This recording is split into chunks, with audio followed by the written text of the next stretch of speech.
Maybe somebody Might be. Who knows? I don't know. Computer number. Feeling. Did you see Skyridge's grave? Yeah, I can scooch over now.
I'll get started. It gets awkwardly quiet. So I tell you what, maybe we can get started and you can talk about non-essential things for a couple minutes. Until Julie gets back. Isn't everything essential here? We only do essential. That's true. So we can discuss what you guys have for lunch. That wasn't even very exciting. Oh,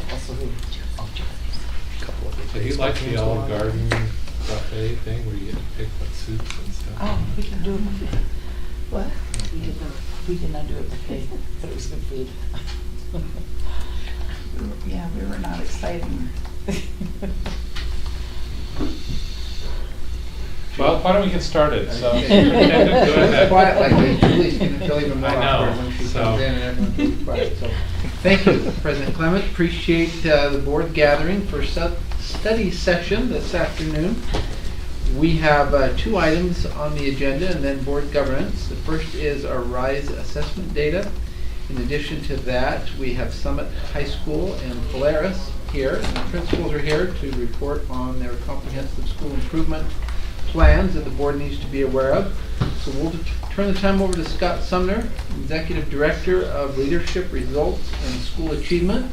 And he will introduce his team and lead us through our RISE assessment data, which is going public today.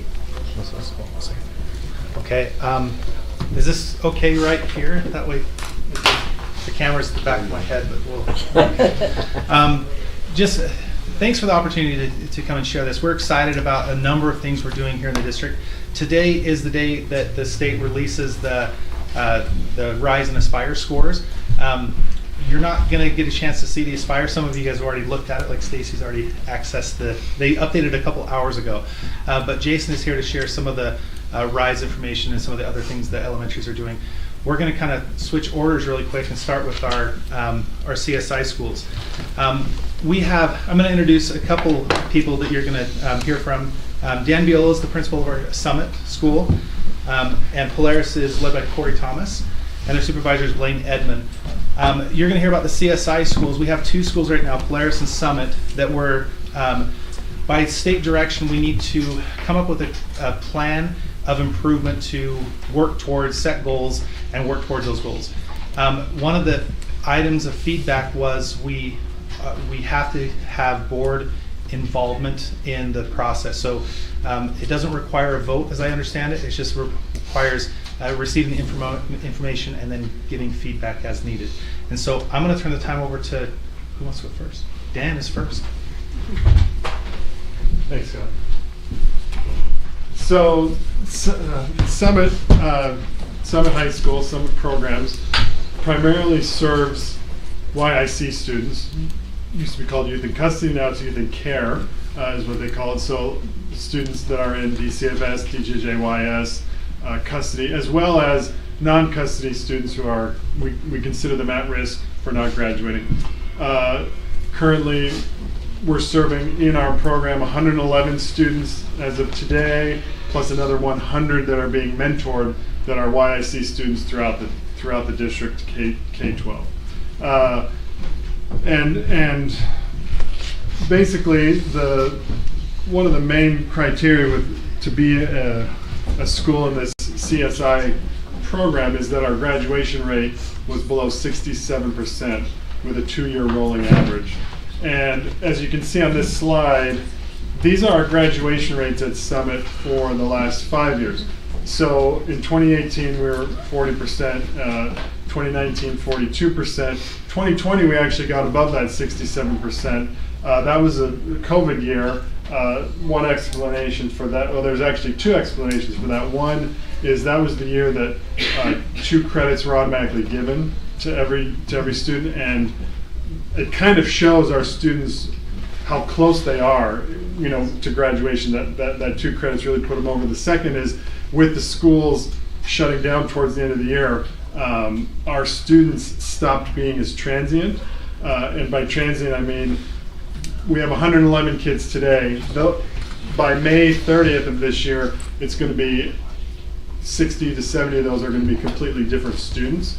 Our average length of stay over these past 5 years has been 75 or so days on average. So the students will be in our program and they will get moved out, or they will run, or something will happen to them and they move to a different program, which is one of the biggest factors in what brings our graduation rate down.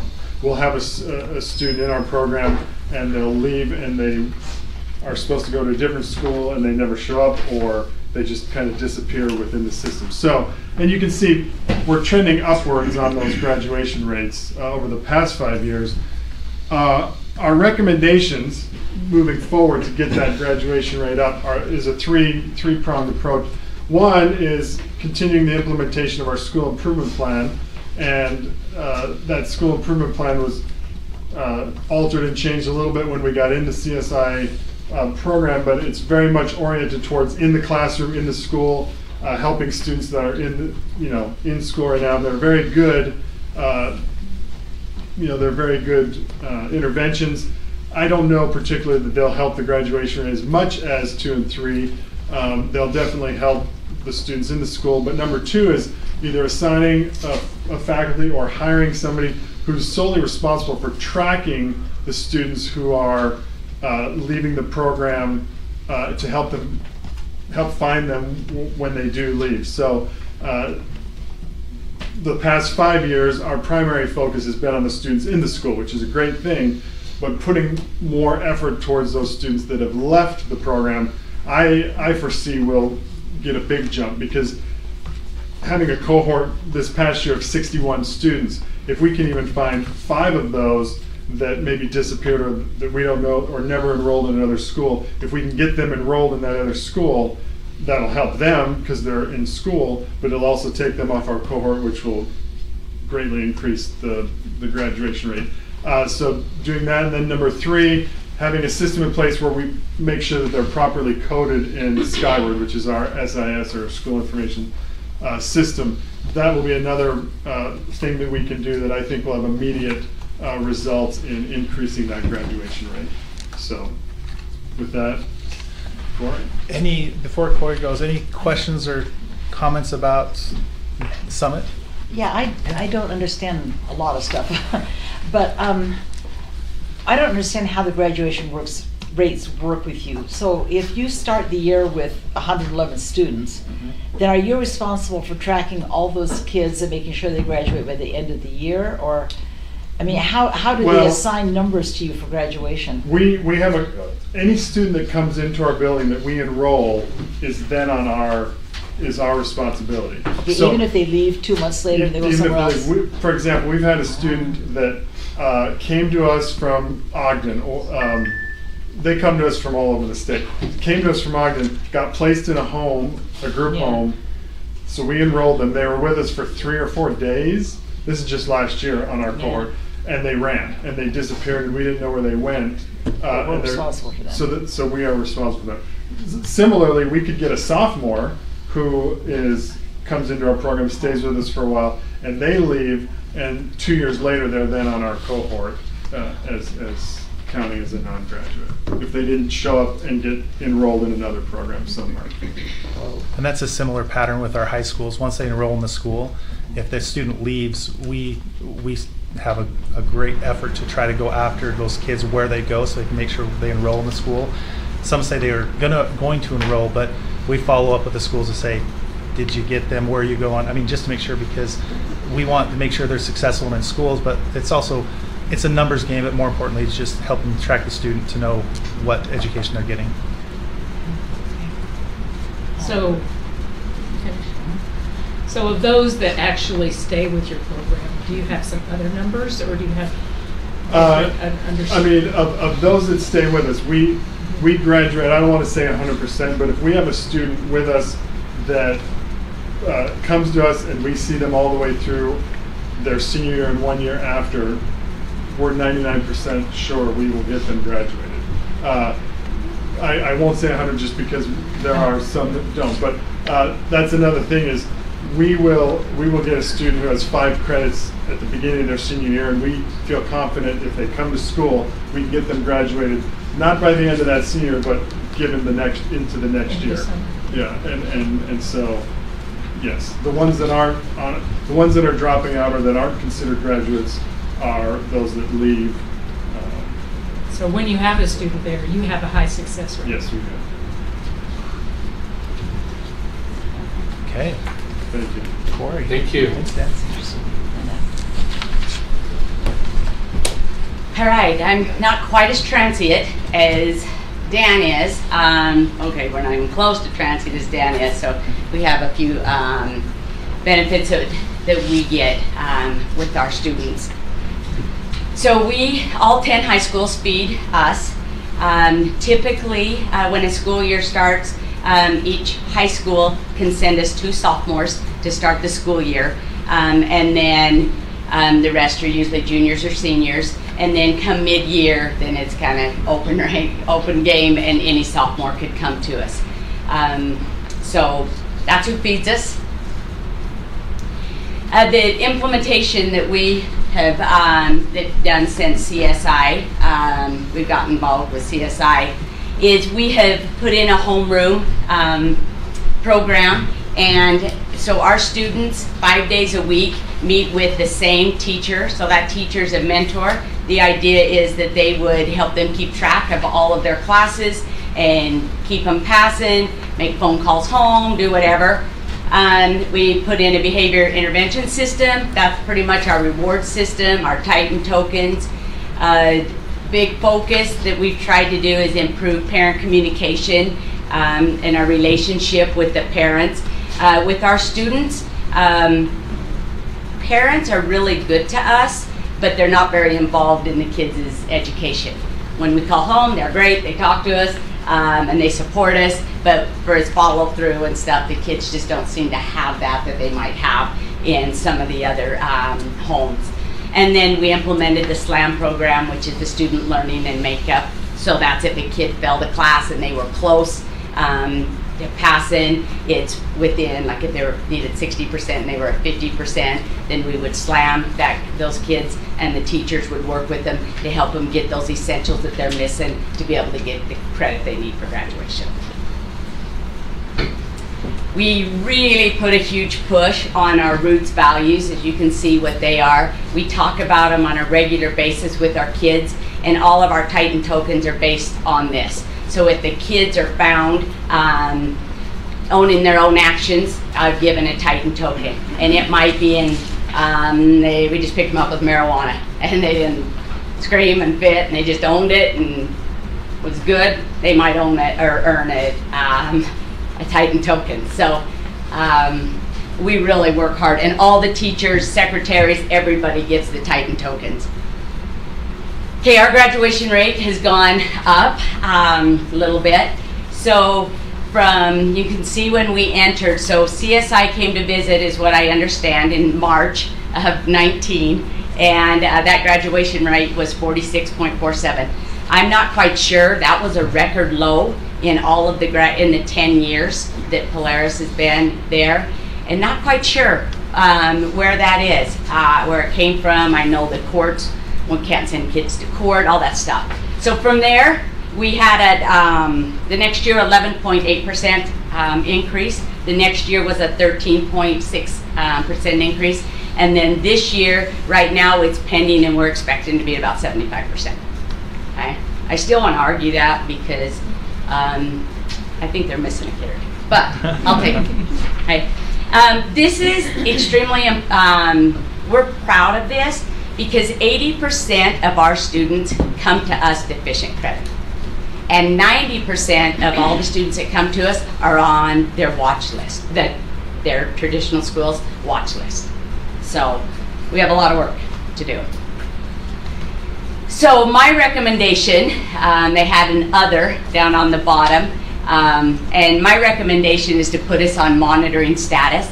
Technically, that 21-22 year isn't part of it because it lags a year, and so it's really not on the books until next year. And so we'll see that after that comes on, we will be a 2-year at the 68% graduation. So that's what I'm asking for, is just to be placed on monitoring status, and we're pretty confident that we're going to be able to continue to keep that number.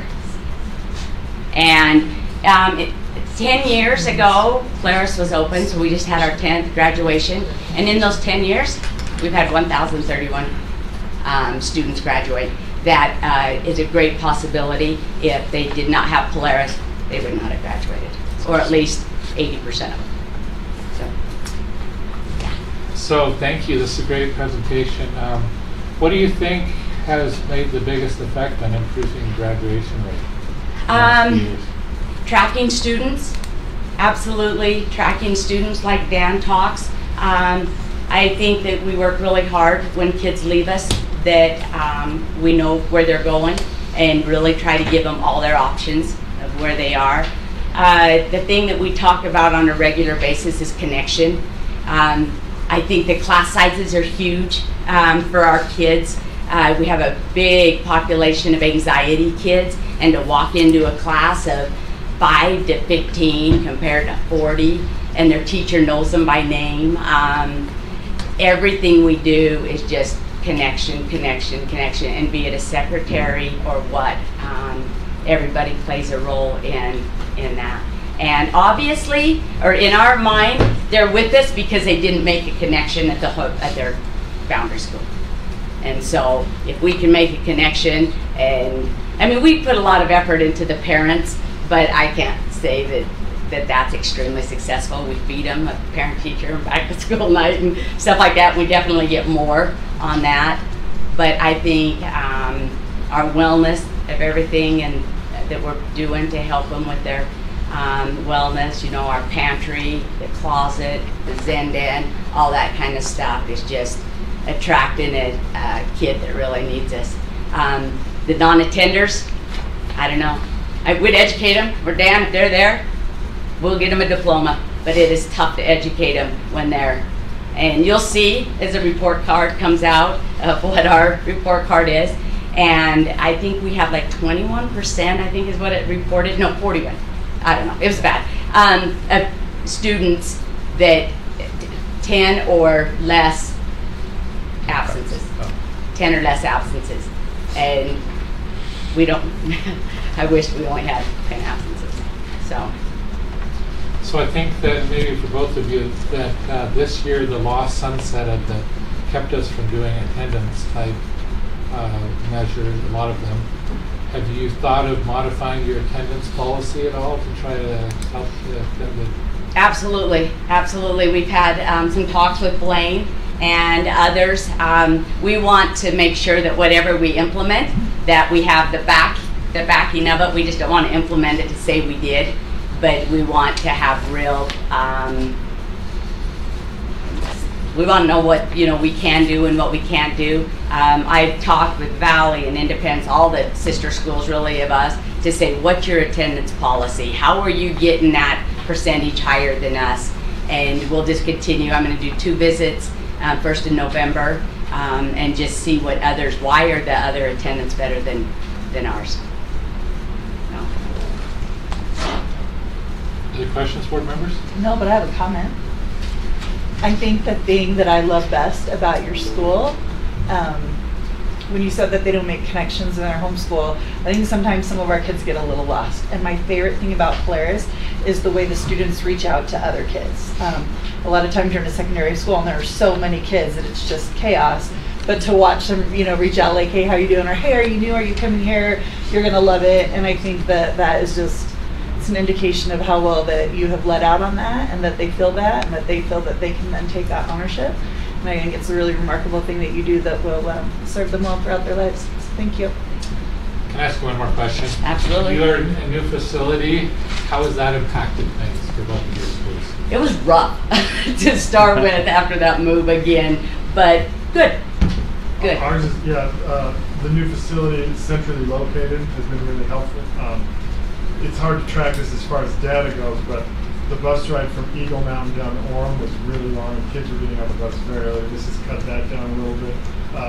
For activities and different things, just being central has been really nice. And just having a new building. I will say a couple students when we first moved in, their comments were, we don't deserve a building this Absolutely. nice. And so it was it's nice for them to think, to know that they have a nice facility and they mean something to. Yeah, I agree. The facility has helped a ton. We still have students, and I'm working on some data on that. We have, I think, 2 buses that the kids get on the bus at 6:05 in the morning. And not only are they on at 6:05, these are kids that hate school. So, but they're coming. So. Thank you. Yeah. There's just Corey and Dan are amazing, and you can tell the passion they have, the excitement of working with the individual kids, and that's what they really get to know these kids, and so we're appreciative of them. And being the comprehensive support improvement plan, the CSI school, it's also tough. In addition to all the other daily endeavors, things happening. They're also working on reports now, and we're going to put a presentation to present to the state, but we're going to knock it out of the park. So this involves some money, correct? Some investment when they're on this CSI list, is that right? Yes. Well, yeah, and you guys can speak to that better. But yeah, to keep the school up and running, we need to keep making progress towards them. So. I am curious as to what that investment is when you're on the CSI list. So Well, you could speak to that. 3 years ago when we were put on the status, they gave us, I don't know what they gave you, but I think they gave us $30,000 for this 3 years to use towards hiring personnel, for anything like that. I don't know if that funding will continue. They haven't told us as far as the state goes, but that's what we were given. 30,000 over 3 years. That was just for, I think. Buy paper clips. I think we were like 35,000. Yeah, it wasn't a lot, but it was money that they were able to give us to provide some supports and helps. And do they require you to do a study? Oh yeah, they came in and did a very big study. The teacher said it's terrible. That they met with every teacher. I wasn't there at the time, but they met with every teacher, and then we have a big old plan of our basic needs. And who paid for that study? The state did. They went to all of the schools that got put on this in the state and hired some companies to kind of, they did a root cause analysis, and that's what shaped our school improvement plan. And we met with those individuals for 3 years. I just wanted to make sure that you didn't pay for that. No, we didn't. Okay. This last year, they both received about $53,000, and we split it between the two schools. So I think, Dan, you might have gotten like 20-something thousand, and then the rest was given to Polaris. Do you think the suggestions they made were helpful? The suggestions they made were there was a great, working with them was great. It was very helpful. It shaped our school improvement plan. I think it will help our teachers improve our school, improving the students in the school. And they told us, and I told them, I don't know that what they did will help specifically graduation rate. It will help, though, the students in the school. So that alone was worth it for me. I enjoy doing it just to help us move along that process. Okay, now we have the elementary side. We want to turn the time over to Jason. Okay.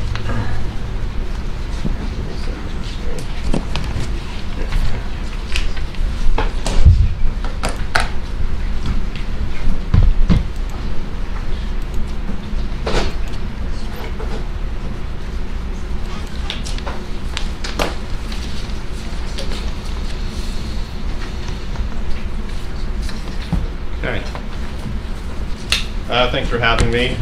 We want to talk about RISE for a second. Scott indicated we talked about RISE a little bit.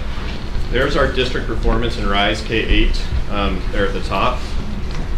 Let's see if I can zoom in any more than that. There we go. So you can see that we're up from our 2021 score. And as I scroll down, there's the district average from last year and then our state average. So you can see those differences there. This is all on the Data Gateway website. And I'm going to move over to the slideshow. That's broken down by grade level for elementary through 3 through 6. By subject area, you can see the difference from the state and our district scores. Our district grade level scores from our previous year is up every grade level. I think it was like 5 to 7% that were up from last year compared against our own scores, and then we're also exceeding those state averages.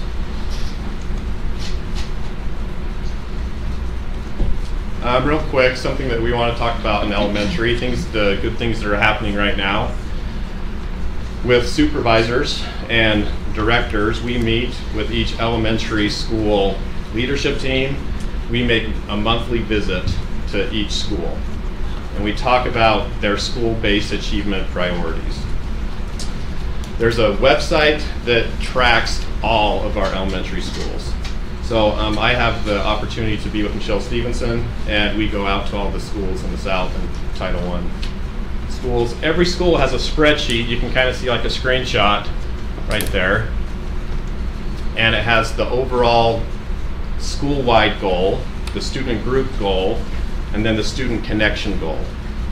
And as we meet each month, there's a place where there's an action plan where we come back and we look at data that's kind of like the weekly data, like how are we tracking progress on these goals.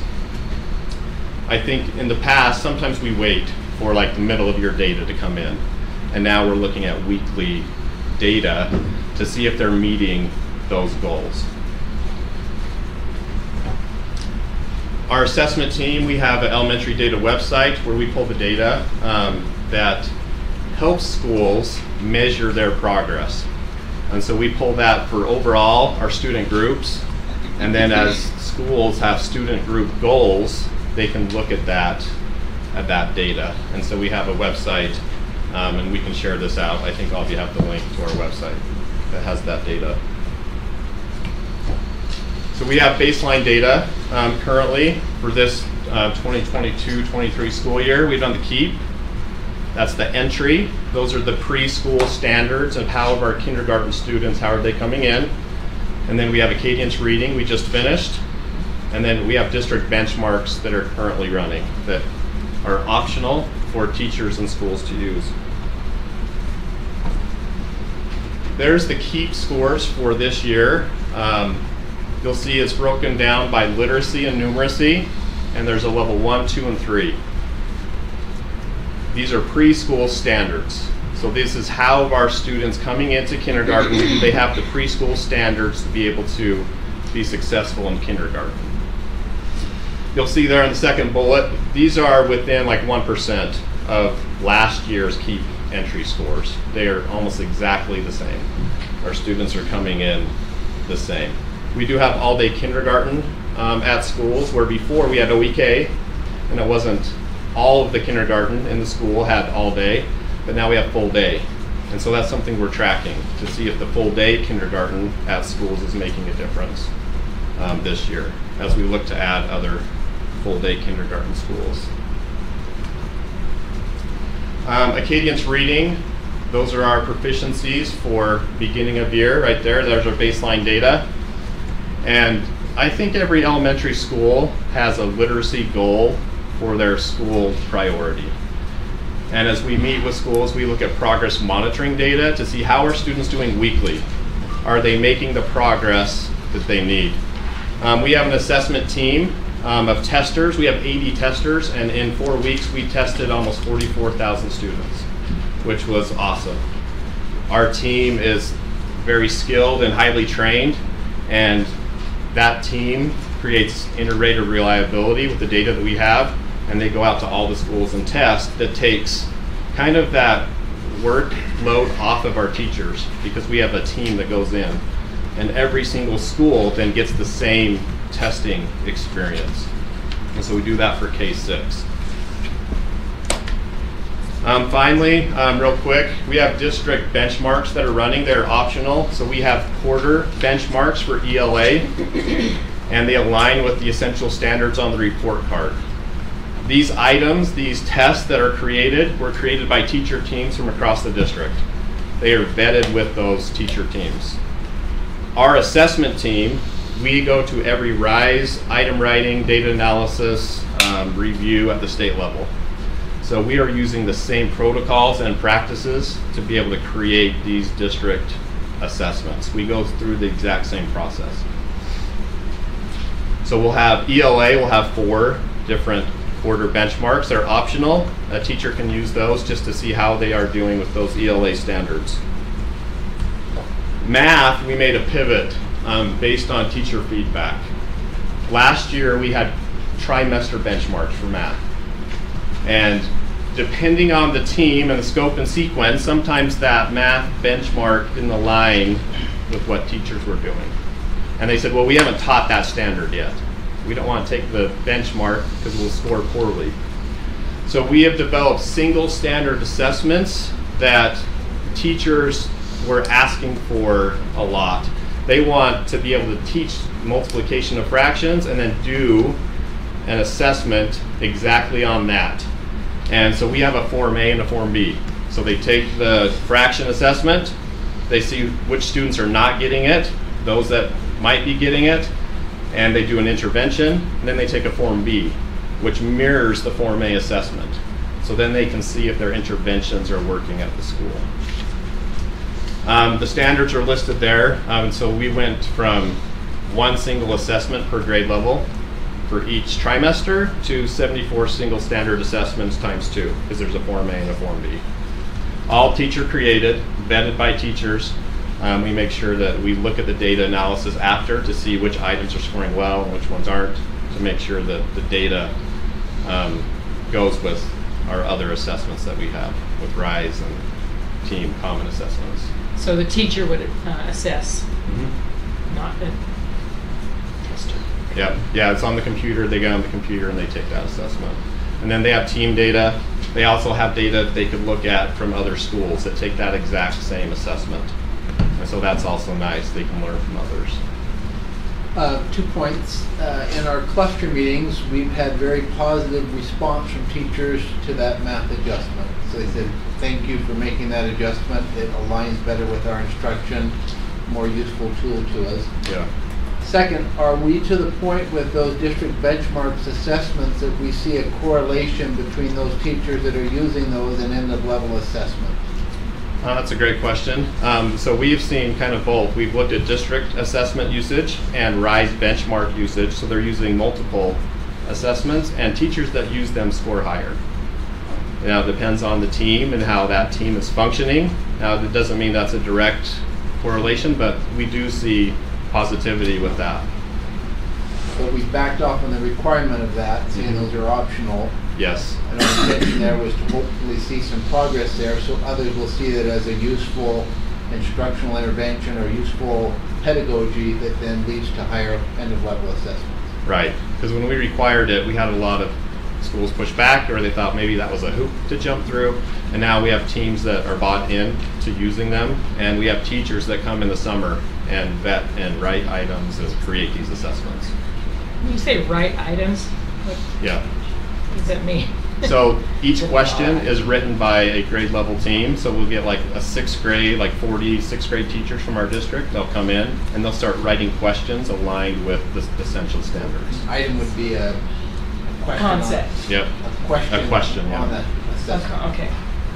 So I'm curious, have we looked at like preschool versus OEK versus full day kindergarten to figure out which of those is kind of the best dynamic as far as helping kids? I'm just wondering when we're looking at preschool versus OEK versus full day, like what's our return on investment as far as, is there one that is actually like if we invest in that, we see a better return for students in academic learning, because it feels like we're trying to do all the things.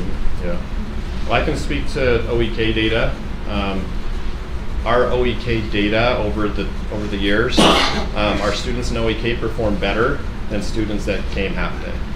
And so we're looking at that full day kindergarten data. And even though those kids in OEK, they start off lower. Oh, significantly lower. Right, like that's how they qualify for Yeah. OEK. So our kiddos in OEK are outperforming, even though they started lower, are outperforming our students who only have half day access. Yes, by the end of the year. Lower, Yeah, right. uh-huh.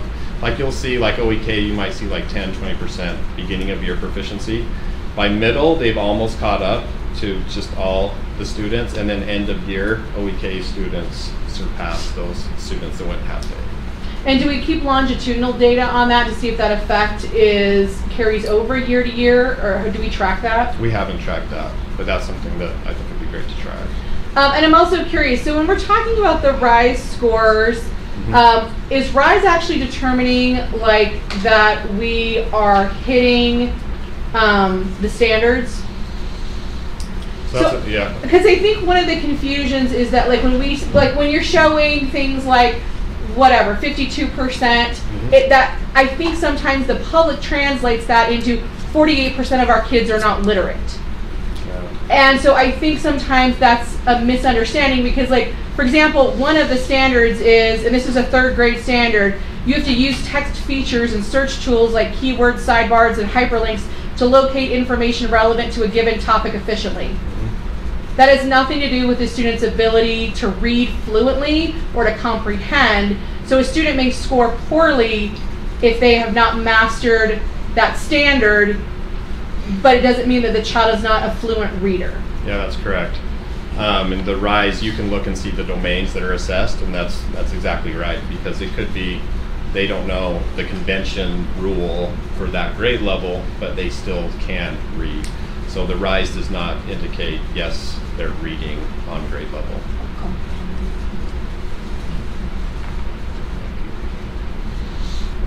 Any other questions?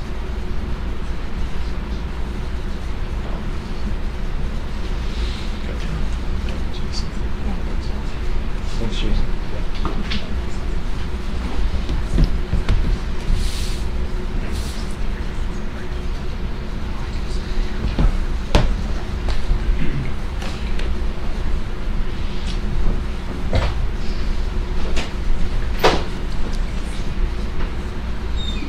I think we're done. I assume we're done? I'm so sorry. Yes. Benito. Could you sit down for just a second, Scott? Thank you.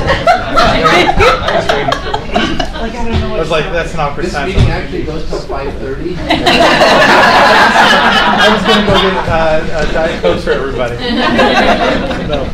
Could you comment a little bit about, we talked yesterday a little bit about graduation rates and when those will start to hold still, and generally what we're looking at, that even those aren't set yet, they're starting to hold still a little bit more. So.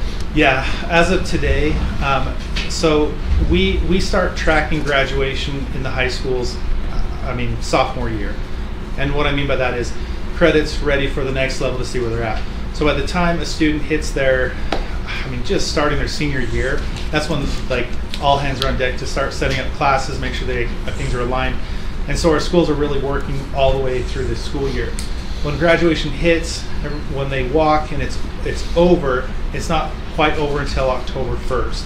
And so October 1st, there is a huge scramble from, it just never ends, but summertime, I know at the school I was at, we would go to students' house and like, where are you at? What's the plan? We need one more credit. Here's the packet. Sit down and do it. There was a lot that went into getting the graduation numbers. And so our school's been working all the way up through October 1st. Now I think they've settled at this point because the state's released all the embargoed data. And so we're pretty confident we can start sharing our graduation numbers. I need to check and make sure, but I think there's a little bit of delay. It seems like there's always seems to be a little bit of a delay with it.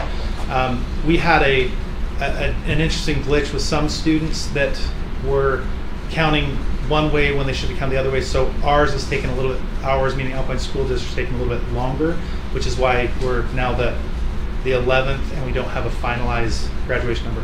I think we're set. I think those students were approved, and now we can count those in our graduation numbers. So the trend is. Are you talking? Do you want to the trend? Yeah. So the interesting part of our trend is some schools stayed even where they're at, and some schools had a decline. And we haven't done interviews or talked through schools and asked what those reasons were, but the schools that stayed high, where their numbers were, I can speak best to Lone Peak and Skyridge because of Joel. But with Lone Peak, I know the process they go through to track those kids and push into what's happening and why their numbers are where they're at. So their numbers stayed relatively flat, which is around the 95%. And then other schools had a dip as much as 6% from the previous year. And so those are a little bit concerning. We're trying to look and see what the trends were, see what the process were, see what happened with some of the schools. We know one school was a new principal that arrived, and we're trying to communicate from the end of the year till really a couple weeks before October 1 to say we send spreadsheets out to try to track individual kids to see, because there really is, and if I'm going too long, just give me the old timeout, don't call full timeout, and we'll be fine. But when those, some of those kids just move away and they don't get registered the right way. So when they move away, like a student leaves a high school here in our district and then goes to Jordan School District, we know they enrolled there because the cumulative folder was sent and everything. But sometimes it just still attaches to our school, so we have to track that down and say, okay, we know this kid went here, and so that pulls them off our list of non-graduates at that school. That's what that list does, but some of them are just, hey, you're a credit behind, and in June, a credit, we can knock that out of the park if we're talking about it in June. If we wait until September 1st, boy, it's crunch time, so we try to get all those early.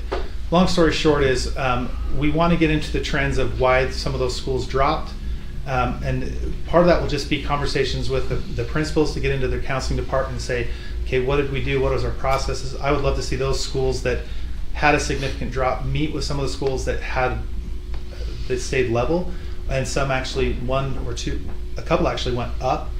And so looking at those ups, like we need to have those conversations with each other to see what they did versus what they didn't do, et cetera, and learn from each other. So, sorry. So I'm assuming there's also other factors related to this that don't really have anything to do with tracking students per se and a school's responsibility. I'm just going to throw one out there. We have students who are homeschooled who will sometimes come to our schools and say, hey, my child wants to take physics or take calculus. We'd like to enroll for a credit or two. Those kids are not going to graduate because they haven't done the 24 or the 28 credit diploma. Correct.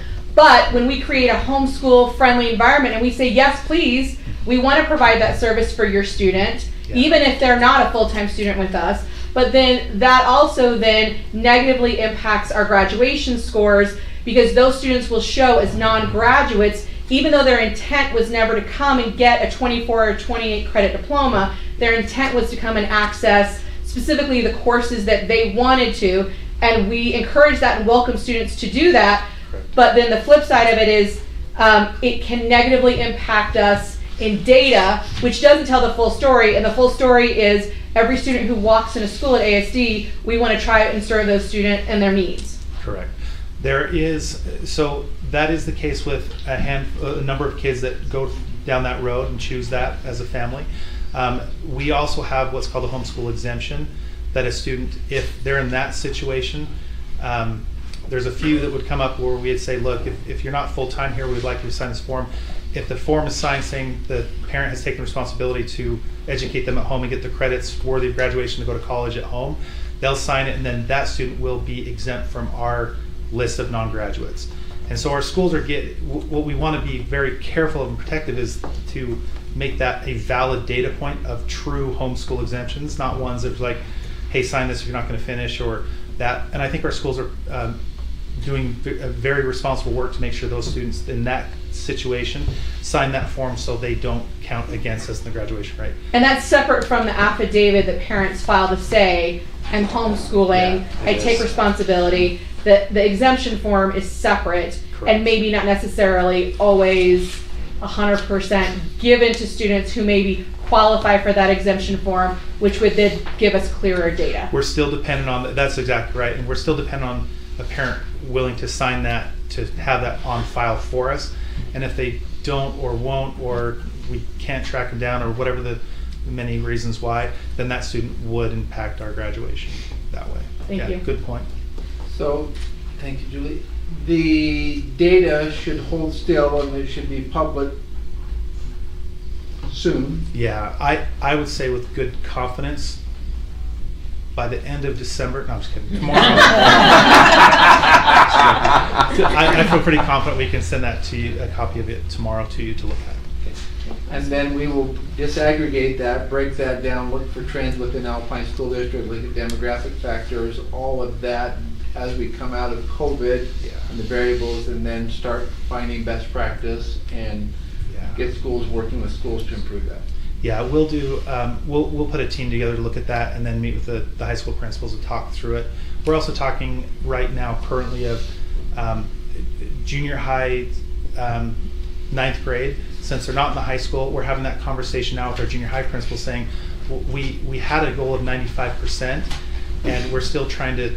Are we meeting that? Because if a student comes into if we have, I don't know, whatever number, 20% of our students coming from 9th grade into the high school, that puts our high schools already behind credit to try to track those kids and get them on track for graduation. And then every year, if they fail a class or don't attend, those are the things that start impacting heavy. We can't wait till that senior year. We start first term 9th grade when those grades come out. And so those are the conversations that are happening. We're getting really into the patterns, habits. We talk about goals and setting patterns and routines to get to those goals. 7th and 8th grade, we're talking about those to get them in good habits and routines, and at least in the secondary, it's true, like elementary as well, but good habits and patterns in 7th and 8th grade, and then in 9th grade we start tracking them all the way through graduation. But we will put a committee together to answer some of those. Secondary achievement data, school grades, all of that comes out today as well. Yeah, in fact, I would have shared more Aspire stuff, but we need to do the CSI schools, but it was embargoed until today. And up till about 3 o'clock, I think it was. Stacy was looking. Did you say 2 in the morning? Did I hear that right? I mean, maybe. She was excited to see that. It's now released on Data Gateway. If you want to go look at the Aspire stuff, and then the next presentation we'll do more of a thorough analysis of it. Yeah, so there'll be another study session where we go through the secondary data. Yes. So just wanted to make the board members aware of that. Okay, thank you, Scott. You're welcome. Anything else from the board? When you look at the factors that have impacted graduation rates, one of the things I would like to hear you discuss when you're done is the effect of absences and attendance, and maybe the effect of some of the legislation from several years ago that removed some penalties and opportunities with attendance. Yeah. Because I suspect that there's a factor there that comes into play. So as you're looking at that, just let us know if that is part of the picture. Yeah, that's a great point. On our new data dashboard, that data was a little bit tougher to come by, Yeah. but with the new data dashboard, and we're still in testing mode of it, but right now we can really track down 4 types of students: high attenders, non-attenders, and a couple in between.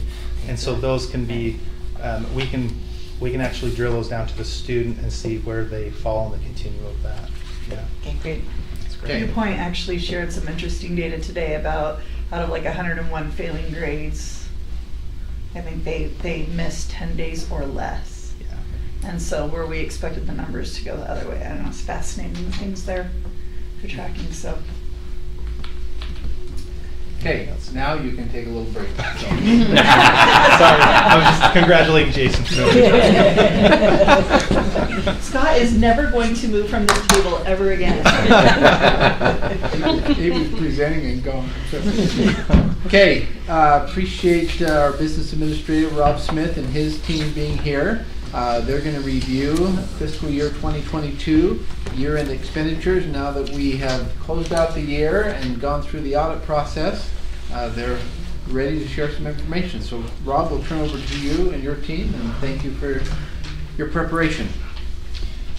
All right, thank you, Superintendent. I think we've got everybody here. Dana was hiding. Oh, she still is. behind David and Karen. And this will probably be her last study session with us as she's retiring. I think most of you saw the announcement that we've hired Jennifer Nielsen from my office. She's fabulous and will do a great job in support of us. Randy, Steve, appreciate them being here. Robert and Jason. I kidded with Robert that he was going to go ahead and do the presentation today for us, but we won't make him do it. Let's see, for some reason my display, getting there. All right, let's come back down to this one, and I think we're there. So the external auditors are finished and done. So we have updated FY22 expenditure data. This is always a really good time for us to look at information by school area, and as a district. And so I'm going to go through the presentation. We've got data set and then a graph. So there's pictures for some of you that like to look at that, and then tables with data as well. And again, thanks to the team for putting this together. We're right now in the ACFR. I just don't like that as well as CAFR. I'm sorry, but ACFR preparation. Our goal is to have that to our external auditors this week. Tomorrow. Which means I've got to update superintendent's picture on the transmittal letter and finish my piece tonight. So we'll get that done so we can get that submitted tomorrow. So this information, again, is post-audit. This will be available online, just so the public and those here are aware. We like to peer review information before we share it. We like to review it in our finance committee and then like to get it in front of our full board before we post things online. Just that's kind of the process we follow when we're sharing information, especially school expenditure information and other analyses that use school expenditure information in the calculations, whether that's restructuring studies or other pieces of information. This is a critical piece for us. Again, I mentioned the ACFR and PAFR preparation underway, and our goal to give it to the auditors tomorrow. All right, with that, we're going to start by division. This is our North Division, and a couple of things. When we look at student expenditures, there are two pieces of information that are critical. One is the tenure of the faculty at the school. The more veteran the faculty, the higher the expenditure for that faculty. The lower tenure, usually the less expenditure for that faculty. So if you see on the left side here in our North Division, these are our schools, and you'll see in parentheses the average faculty tenure. So that's the first thing that when you look at expenditure per student data, faculty tenure is one thing. Amber is, I think, the board member for the school that has the highest average tenure, and it's been that way for some We time. have a teacher at that school who is in her 48th year teaching. Wow. So that obviously That's an brings outlier. up I'm just that saying that's average an outlier. quite a bit. And they had So- 6 teachers retire this last year. Yeah. Wow. So Next year it'll come down. Cedar Ridge. So it So- will be coming down next year. So what's the first thing that we need to look at when we look at expenditure data? Teacher tenure. The second thing we look at is the number of students at that school. The higher number of students, when I take some of those costs that are the same, divided by a higher number of students, that's a lower expense per student versus a very small school that has a principal, a secretary, and so forth, divided by a fewer number of students as a higher expenditure. Okay, we'll also talk Title I, but that'll be on another spreadsheet I pull up if we have time. So those are the few things here to look. You can see the 5-year trend and the average.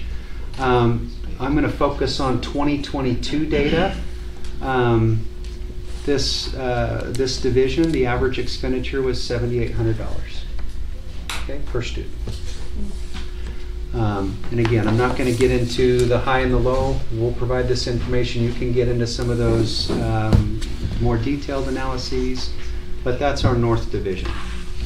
For those who like graphs, this is what that same table of information looks like in graphical form. Okay, again, the teacher tenure is at the bottom. Just due to the size, compressing this so we can fit the entire division on, we lose some of the tenure at the very bottom, but you can see most of it there. One of the other things that we always talk about in Finance Committee is good data should invite good questions. So as I look at this, I would probably, if I was a board member, say what happened at Freedom Elementary School in 2022. And then our team can then go back and do that research and say, here are the specific things that occurred at that school. And you'll see a couple others that'll jump out at you here as we walk through each division. Okay. Central Division. Again, I mentioned the Title I, so if you look here at Bonneville, you'll see in addition to the teacher tenure, you'll see T1. That means that's a Title I school. Okay. And you see a couple here in the Central Division, one in American Fork, one in Pleasant Grove, and one in Orem. So when you look at 22 data for this division, 8661. The dollars per student here in a couple areas much higher than what we saw in the North Division. And again, you would say, what happened at Manila from 21 to 22? Okay. And there were some reasons why that expenditure jumped pretty Is that significantly. the HVAC? That's in the equipment category. Yep. Here's what that, and again, graphically, if you see Manila there, you're going, yep, that blue line, what happened? And so there was some expenditures there in our 800 series and 700 series expenses that were atypical for Manila. Okay. We've got about a $4 million project at Manila happening, Mark, I believe, with the HVAC project. It's amazing, by the way. It's much more than just HVAC. It's made the whole significant. school better. Okay, so again, our central division 8661, going back to the north 7800. Okay. Elementary South, you'll see some interesting things. Some data points now have no data because those schools have been consolidated. But we still keep a track of it for the 5-year average. Again, in the South Division, 8843. You'll note the Title I schools as well. And you'll notice a newcomer with Trailside. And if you look at one of the most, the least tenured faculty in our elementary divisions, Trailside's one of those at 6 years, 6.46 or 6.26. Okay, 8843. Again, as compared to the other divisions. This is what this looks like graphically. What happened at Parkside? Parkside's in its first year of operation as a combined school. Okay. Rob, I have a question. Yeah. So when you look at what the dollar amount per student was at Geneva, which is 11.7 in 2021, and at Suncrest, which was 11.3, and then you look at Parkside being at 9.6, can you explain that? Sure. The reason that when you have a lower number of students and you have a principal and a secretary and a custodian, your expenditure per student is much higher. By bringing those two schools together, there was savings on some of those duplicated positions. That's why you see that difference. less expenditure there for the combined school rather than both as separate schools. Okay. And that's even including the improvements that were made to the Parkside facility, correct? Only those Because improvements didn't that we do show a in few Fund things? 10. Okay. Improvements that are in Fund 32 and capital would not show here. Okay. Yeah, great question. Right now, we're looking at Sharon, and that's the effect of a low enrollment, correct? Correct. So at Sharon, if you look at that, their teacher tenure is almost 13, which is one of the higher tenures, not Cedar Ridge like, but very tenured staff. Orem Elementary, I think, is the only one here that is higher. But very tenured staff and very low student enrollment. So when we have schools that are in that situation, we need, as stewards of taxpayer resources, we need to say, this is on our watch list, which Sharon is on our watch list. Okay? Not just because of this, but because of building, age, and several other factors. Okay? Great questions. Again, 8843 here in the South. When we move out west, we typically see larger schools, with one exception here, Stacy and Lehigh Elementary. Fairly veteran staff for our west schools. I believe it's one of the highest as we look at this, and also the north or the southwest. And a student population that has come down with that at Lehigh Elementary. Lehigh is also on one of our watch list schools. But significantly less per student when you look at expenditures. Over $1,000 as compared to the last couple. There's what the expenditure chart looks like. Again, things that jump out to me is Lehigh Elementary. What happened between last year and this year? Other ones are fairly close. I think Thunder Ridge, you did have a decrease there. That might be one that jumps out on the other end of the spectrum. Julie, any thoughts about why that might be the case? We have a lot of kids at Thunder Ridge. Significant increase in students. Okay. And a fairly young faculty as well. Southwest, similar expenditure numbers. Again, if I pull Cedar Valley, Cedar Valley's an anomaly, about 100 plus kids. I was there with Principal LeBear and their staff the other day, great people, doing some great things for those kids and families out there. If I was to pull Cedar Valley out, that would obviously impact the average, but around 7,000, just under 8,000 per student in our Southwest area. And you see Harbor Point, new school that opened this year. Something else that might jump out at you on the graph is Black Ridge. Again, large school. And about average tenure, when you look at about 8 years. Going to middle school, junior highs. Really interesting here. We range from about 6,900 at Viewpoint in Lehigh. First year in operation was last year. Now in year 2, lots of kids, fairly junior faculty. And that's why your expenditure per student is so low. Again, to as high as Lehigh Junior. Fairly veteran faculty when you look at junior high, and a lower student population. What was the other one here that jumped out? Orem Junior was the other one that jumped out. Lehigh Junior, again, you can see the change there from 21 to 22. And there were a lot of students that chose to go to Viewpoint. High schools, 8,000, so a little more expensive than junior highs on average. Our smaller schools in Orem, right around 9,000 per student. Our larger schools, Cedar Valley and so forth, right around $7,000 dollars per student.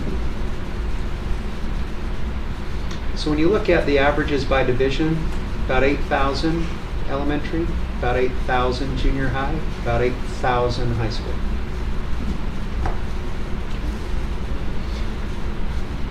Nothing really significant here to point out from my perspective. And then our specialty schools. Again, Dan and Corey did a nice job tonight. We have our online school, which is fairly low in expenditure per student, fairly veteran faculty. And then you have your Summit, our youth and care program, as well as our alternative high school and our special needs schools, both in American Fork and in Saratoga Springs. And these are what those schools look like over time. Per division, that's what the graphs look like on average.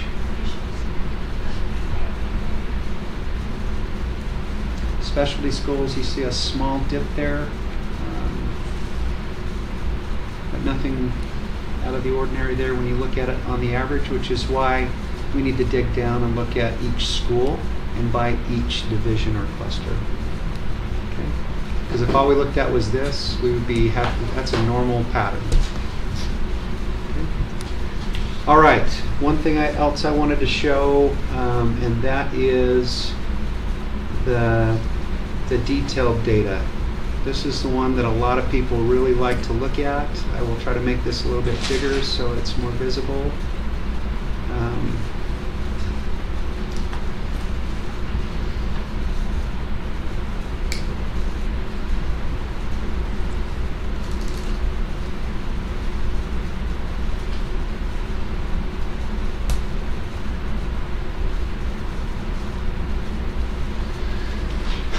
In the light green up on top, you will see district departments.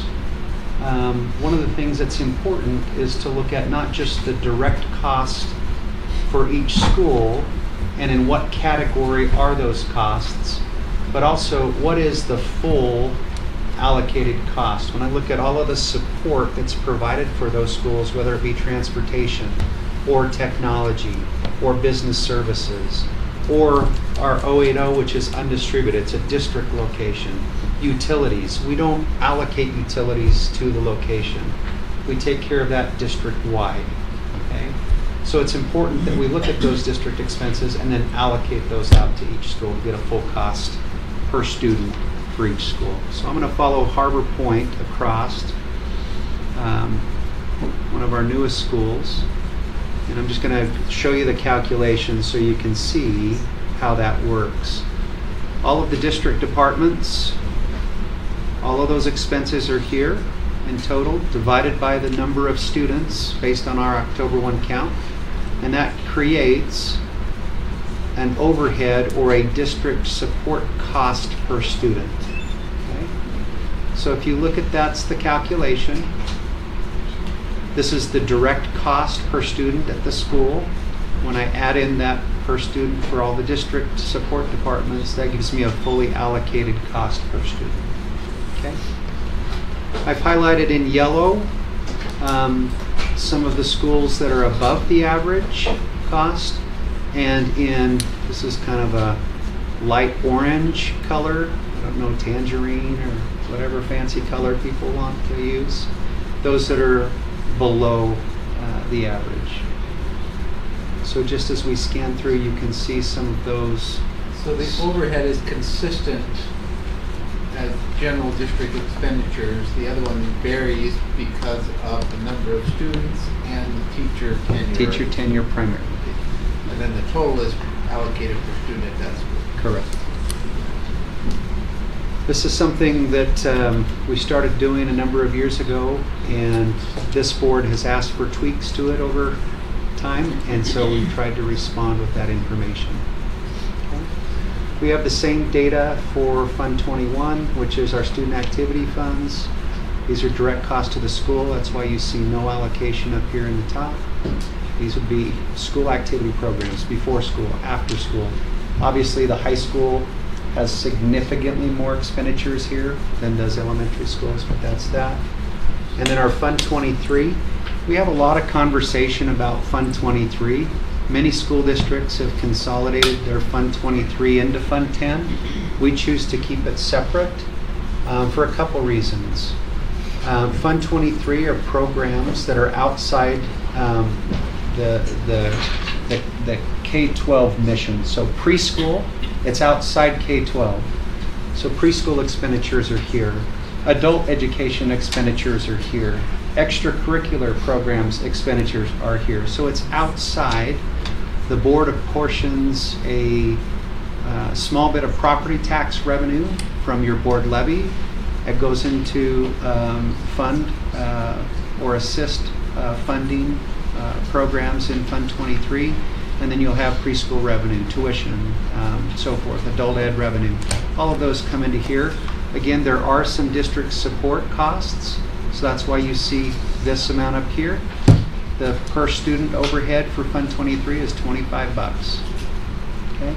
So when I add Fund 10 with Fund 23, the total district expense for all of the support departments is $1,936 per year, or per student for FY23, or 22, excuse So me. 1911 from Fund 10 and then the plus, 25. correct. Okay. So that is the expenditure detail. Now, we can, if there's any questions board members have, or again, if you want to discuss how this information drives into other analyses, we're happy to do that. So as you mentioned at the beginning, Rob, that this, now that the year has ended, this updated information then would feed other updated information. Correct. So when data has been provided for redistribution of districts and how that may affect, the data that was provided before was based upon end of year data last year. Correct. So as your team finalizes this data, redistribution or districting or those calculations could be informed by updated data for 2022. Correct. Okay, and your team will do that Yes. as requested by the board or others and put in those folders of where you keep the information. So we put all of that information out on the webpage. Historical reports, you can drill down, the public can. Specifically, one that we have looked at is restructuring of the district and the study the board did last year. You're going to study that again in February of next year, was my understanding. The board listened to the final presentation and the business team's recommendation to look at it in 2026 and said thank you. We think we'll study it annually. I think, as if I remember correctly, that's what the board, kind of like that, maybe. But we're going to study it annually. That's how I remember it. That's how I remember it too. Yeah. So a data point that stood out to me, Rob, was the overhead expenditure per student for Alpine School District compared to other school districts. Correct. And that would be part of something that would be considered in redistricting or looking at the reconfiguration of the district. That could be, this now would inform that data. Yes, it would. One of the things too, when we look at city school districts versus multi-city school districts, just looking at the Taxpayers Association school spending report, that's based on 21 data. They will update their data now that 22 data is finalized. All of that will get sent up to the state. They'll do their analysis usually in February or March, and they usually crank out their report in that first quarter of the year for FY22 data. But when you look at city school districts, most city school districts overhead cost per student When you is say city, a single city? single city school districts, like a Park City or Logan Or Murray. or Murray or Provo would be one. Salt Lake. When you look at their expenditure, the average is about $2,800 to $2,900 per student, where ours is $1,936. Overhead expenditure. Correct. So they're typically more expensive per student. There's less economy of scale, if you will. Because of size. Correct. So, additional questions from the board? Anything else you'd like us to share? What did I leave out? What did I miss? Nothing to do? Anything you would add? Chase? Steve, we're good? Robert, you got the last word. So are we going to see that comparison with the other single city districts tonight? We're happy to do what the board would like us to do. My schedule is to be done about 15 after 5, so you had some governance time, but we're here to provide whatever you feel is best. Do you have a slide on that? I do have a slide on that. Can we see it? Do you want to look at it? Sure. Please. Absolutely. We're going to scan through.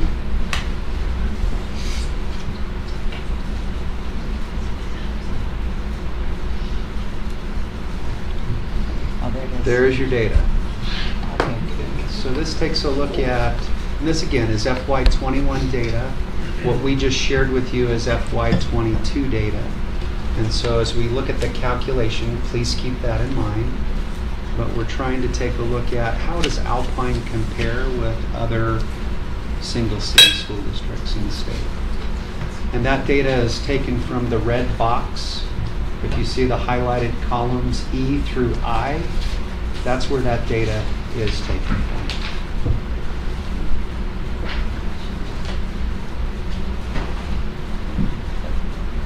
We're a bargain. We're striving to be conscious of taxpayer resources, and there are some economies of scale in a larger organization. For example, Provo purchases from our warehouse. They use our print shop at times. Steve, how many charter schools purchase through Alpine? 13. I was going to say 11, so 13.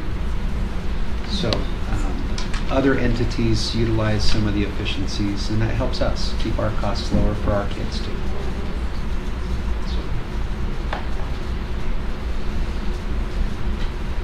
Any other questions from the board? Okay, thank you, Rob. Appreciate that. Check. Did you President say Clement, this? we'll turn it back over to the It's board in, for Okay. Sarah. governance. Thank you. Just a reminder of the USB Power Up Challenge. Our business administrator and superintendent want to participate. We get 100% participation. Miracles. I don't know, they say it's dreams or something. I wanted to have a discussion because a lot of times we don't have time to talk. And so I'm going to, this is a thought, definitely not a conviction, maybe more on the opinion side, but it's between the thought and opinion. On page 12 of our board handbook, and it talks about graduation, the third bullet point is board members talking about us speaking at graduation. Board member remarks should be brief, less than 5 minutes. It's best to focus on the graduates and celebrate their success. Now, I believe I won last year. Now this is just a Pretty thought. sure, Karen. We've talked about, and we've had some discussion before about connection with students at schools. And I feel like, you know what, we're in the year 2022, and Alpine School District has had 4 years and years, board members speaking at graduation. And my thought is that is our role really a background role where we can sit and celebrate and be excited with the students and maybe even hand out diplomas and shake hands, but is it necessary for us to speak? And the reason I say that is because the students really don't care and half of them don't know who we are, or, you know, and they really connect with their principal and they connect with the students that speak. And I know they acquiesce, the principals are so kind. But anyway, it's just a thought that I had, and I know that some of you have stronger opinions, but I thought I'd put it out there as, I think of our role as the background of celebrating and supporting, but not necessarily being the highlight on and speaking. So what are your thoughts? All right, it's time for dinner. Thank you.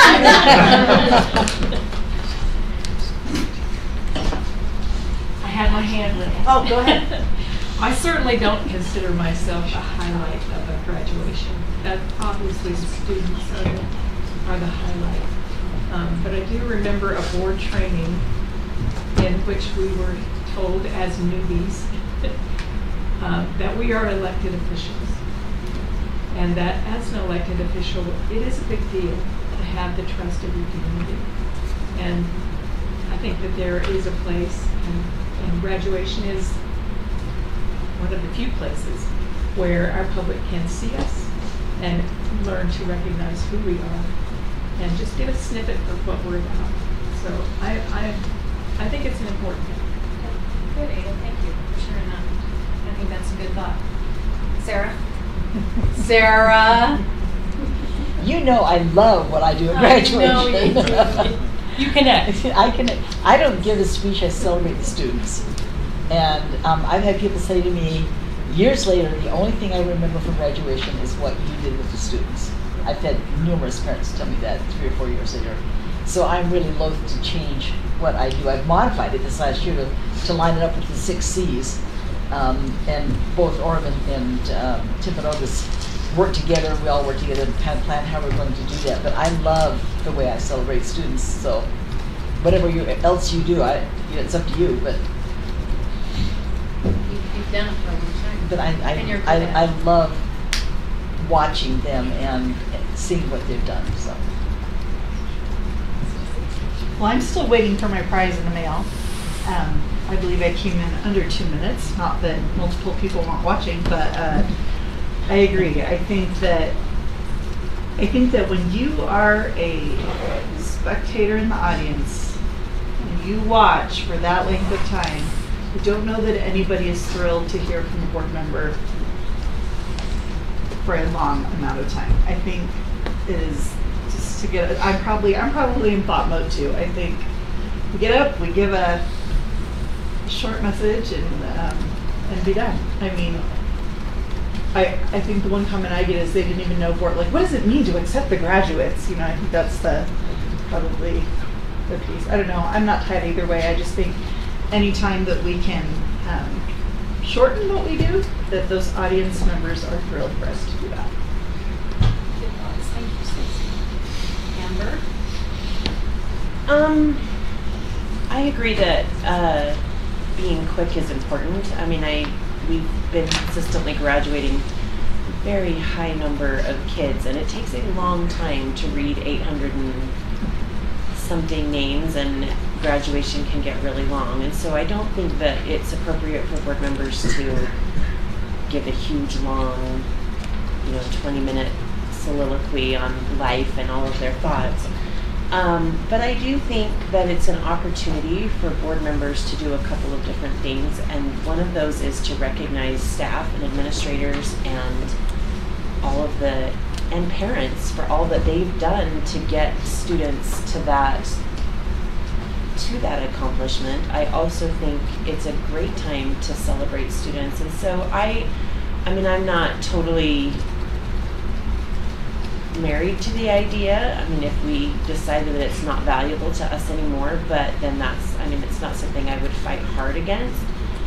But I do think that there are some valuable things that can be said by a board member in support of schools, in support of staff, in support of parents, and maybe reminding students that we're happy for them and that this is a significant accomplishment, but that they didn't get there themselves without any assistance along the way. And I think for me, when I ran for this job, I had someone tell me that they would vote for me if I promised that my speeches would never go longer than 2 minutes. And I was like, sold, because the last thing I really don't love getting up in front of people ever to give my thoughts, because I think so many other people have thoughts that are more important than mine. But I do think it's an opportunity to be able to do that, to thank parents, to thank staff, to thank our community for the support they give our students. And so I like that we take a short opportunity to do that. Yeah, I like the idea that you said, taking the opportunity to thank our community. I do think that's important. Happy birthday. Thank you. I think for me, I always give the same speech, and it's 90 seconds. I timed it it's 90 seconds. I think of it in terms of, I also feel like when I'm there, I'm representing the district, and there's something symbolic in that every bus driver, nutrition worker, somebody at Clear Creek, every aide, I think of all those people who I'm kind of standing in a symbolic way and representing them, of every person who helped that student get where they need to be. And not many people get to be at the finish line, and I consider that a huge privilege that I get to be there. But also, when I'm giving that speech, I realize that I'm there for 90 seconds, and that's a blank. But when I'm giving that speech, I'm thinking of every single person in Alpine School District who contributed to every student's success. And I think that that is a powerful and very humbling experience for me to be in that space, and I consider it a privilege, and I don't do that lightly. I love it. Thank you. Mark? I was just going to ask Scott what he thought, since he's been a principal recently. He was my principal. I'm just saying. It just got awkward. Nothing about your school, but things you've heard from other principals. He's like, the board member was amazing. My thoughts are this. With being an elected official, I think there's that connection even for the kids to say an involvement in their civic responsibility. I think there's a piece there for that. I think even my words that I would share with the students, they were more into hanging out, trying to beat me in double shot at the all-nighter that night than what I was going to say. But yet there are those moments where they come back and say thank you for those words that really meant something to me. So I always took it serious, as Amber did, and I know each of you do, because I've attended a number of different graduations. But long story short is, it's a mixed bag because it's such a huge, fast celebration. But at the same time, I like the civic responsibility example, and I like just having that connection with the kids in any way you can. But short is definitely better. You can have a powerful message in a really concise way. Thanks for being in the hot seat. Mark, did you want to comment? I was just going to give my kind of opinion. Okay. Yes, less than 1.5 minutes. As a board member, we go to lots of stuff to show that it's an important event because there's a board member here. You know what I mean? Like you go to dinners or stuff, and they like to say, "Whoa, there's somebody, an elected official here. This must be it lends a little bit of dignity to the event." I guess I kind of think that if we can keep our remarks short, that it kind of lends a little bit of dignity to the event. And so I think I kind of like doing it, but I can see maybe this is something a board member could decide. I think if you talk to your principal and said, I don't really want to talk, I just want to say I accept them, he'd probably say, go for it. I love that. I appreciate the discussion, and I appreciate everything that you said. There's some things that I didn't think of, and I love having the discussion because oftentimes we don't even have the opportunity to So talk what do you about think some about of it? You didn't say what you think. No, I mean, I'm kind of, I like kind of being in the background. It's not my favorite thing to do. I'm willing to do it. I love going. I love watching the families and watching the kids going. I would be fine if they said we have run out of time and we would prefer if you not. And I'd be like, you got it, no problem. I'm like Stacy, mine has been really, really short. But you brought up some great points that some of it I didn't think of, and so I like the discussion. So thank you. We will turn the time over. Yes, so we will now adjourn and be back to the board meeting at 6. Okay, well, this meeting. Shane showed us a slide where it showed the differential amount.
School Board of Education meeting tonight. We're excited to see so many friends in the audience and appreciate your interest in education. It's the most important thing we do, I believe. We'll go ahead and begin with a Pledge of Allegiance by Scott Sumner and then an inspirational thought by Amy Mather.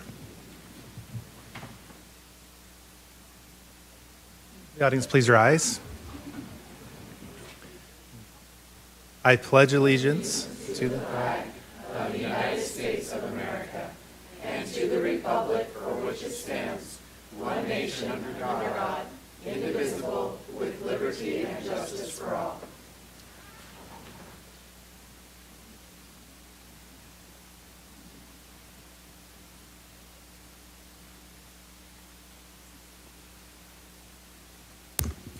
All right. I just think this thought's really applicable in today's society and where we are. So it says, it's from actually Harry Potter, and it's from Albus Dumbledore, and it says, it's our choices, Harry, that show who we truly are far more than our abilities. So I just really like that. Thanks. Thank you very much. I appreciate that thought. And the reference to Harry Potter, which is actually a fun book. As the Board of Education, it's important for us to recognize various accomplishments made by students, employees, and patrons, and it's actually our favorite thing to do is to make those recognitions. As we honor the individuals and groups this evening, we acknowledge the families and others who've helped them achieve their goals. Thank you for the support you have offered to those we recognize at this time. We appreciate your attendance here, and it's perfectly polite to leave after your person's been recognized if you have other things you need to do. We are thankful for so many teachers and staff members who excel in making a difference for students, parents, and colleagues and others. We're now going to recognize 3 nominees who've been selected to receive our Alpine School District Rise Award. This is kind of a new award. And by the way, you can nominate teachers or other people on the district website, and we would invite you to do that. It stands for Remarkable, Inspiring, Selfless, and Encouraging. So those are the characteristics that these candidates are being selected for. We invite the award recipient and the individual who made the nomination and a school and district administrator to come forward for the presentation. So we appreciate you being here. So I'm now going to give board members, let's see, David. So it says 3. Is one of these not? One. Which one? Are we still going to do it? There's still 4. Okay. Well, we're just going to move forward, and Julie, you can start out. Awesome. I'd love to invite Sherry, John, and then is the student here who nominated Mrs. Card? Okay, come on down. Mrs. This teacher, Mrs. Card, she was nominated by her student, Celine, and I wanted to read what Celine wrote. Mrs. Card is why I like to go to school. She helped me feel safe in the classroom, and that helps me feel confident to learn and discover new things. One word I use to describe Mrs. Card is inspiring. She is remarkable, selfless, and always encouraging. She makes me feel noticed and important. She magnifies what it is to rise in our classroom, our communities, and at home. She's my favorite.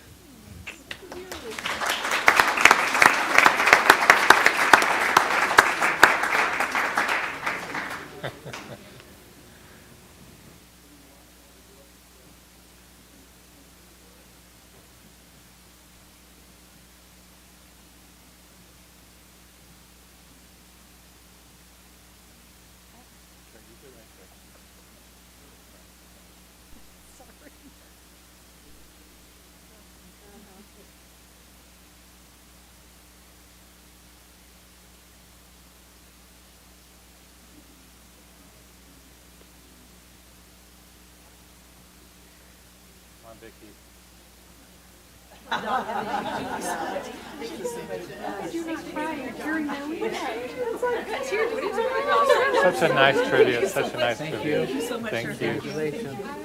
I like the mark. It's not getting away that easy. I tell ya.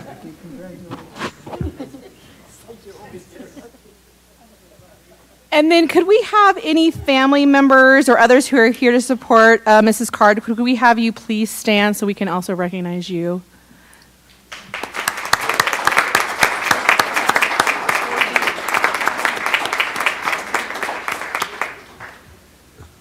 Terrific.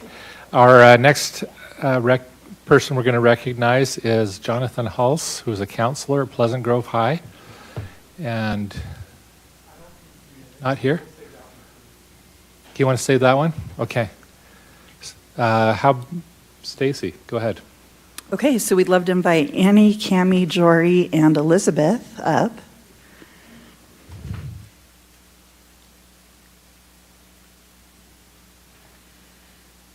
So this nomination is from Cammie Richards, a parent.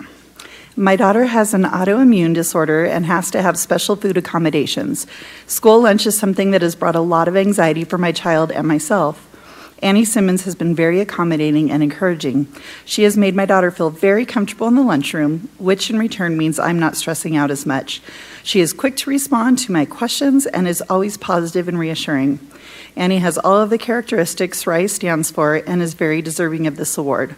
By the way, it is National School Lunch Week, and we appreciate all of our amazing nutrition service workers.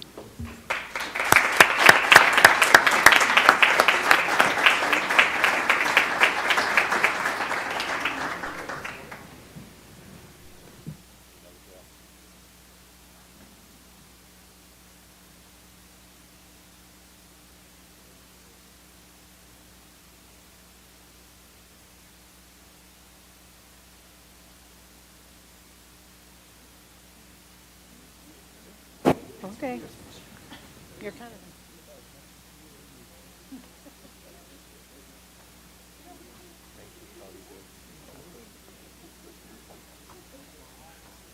Thank you. What's going on, Elizabeth?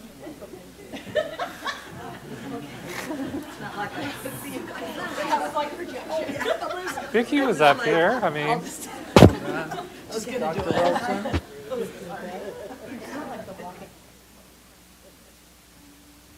So if we have family members or others here to represent Annie, if you want to stand, we'll cheer for you too.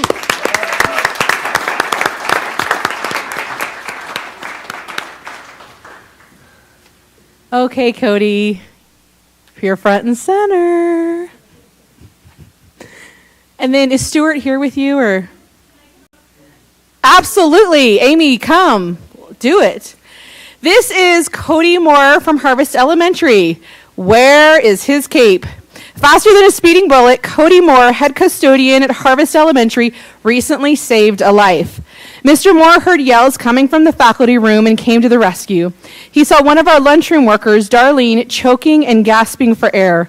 Judy, another lunchroom worker, began the rescue, and Cody jumped into action, putting his CNA training to use, and performed the Heimlich, saving the day. Not only is Mr. Moore a superhero by day, keeping Harvest safe and clean, he can now add Lifesaver to his list of talents. It makes us all wonder, does he have a cape hidden somewhere?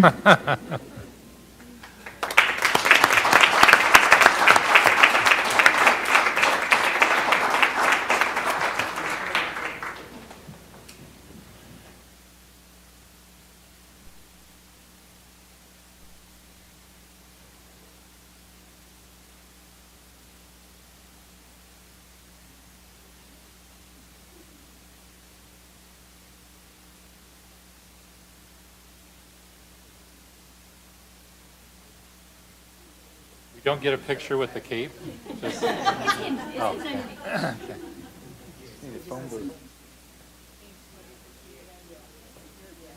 Thank you. Thank you. No paper. Thank you. And then can we have any family members or others who are here to support Cody to please stand so we can recognize you as well?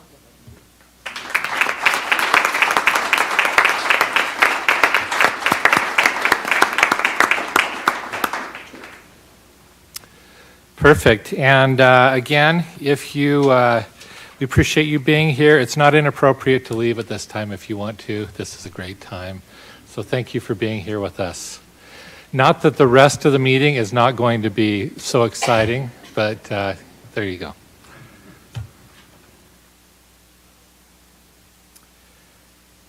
Okay, so now we have allocated time on the agenda for public comments. This opportunity is reserved for patrons living within the district boundaries.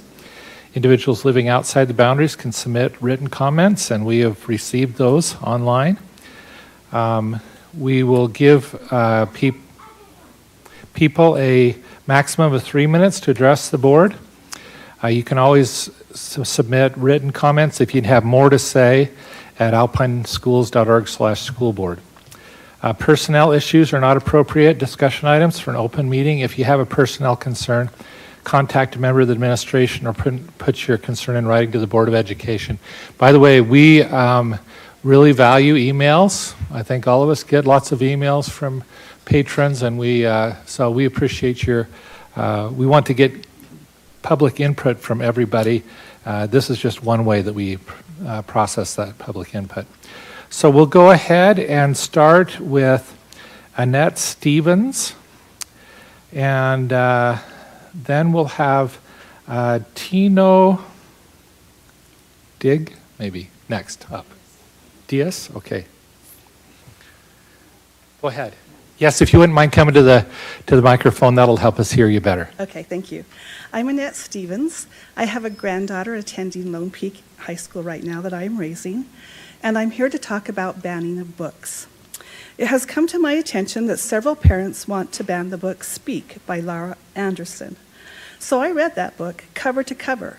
As I read it, I pictured the wonderful conversations and discussions that could be had in a teacher's classroom. I valued the author's message in this book. I'm begging my 12th grade student to read it. I learned and reflected on my life from the example I read of this young girl. She was courageous. I purchased 5 copies of this book, and it's in my free little library 1 mile north of Lone Peak right now. I'm posting to several school board members' Facebook pages. I'm writing to the English teachers and administration at Lone Peak. I want to support them and applaud their efforts.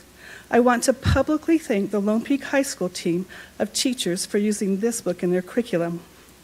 Not only am I writing about this one individual book, but I believe no one should be allowed to ban a book for someone else.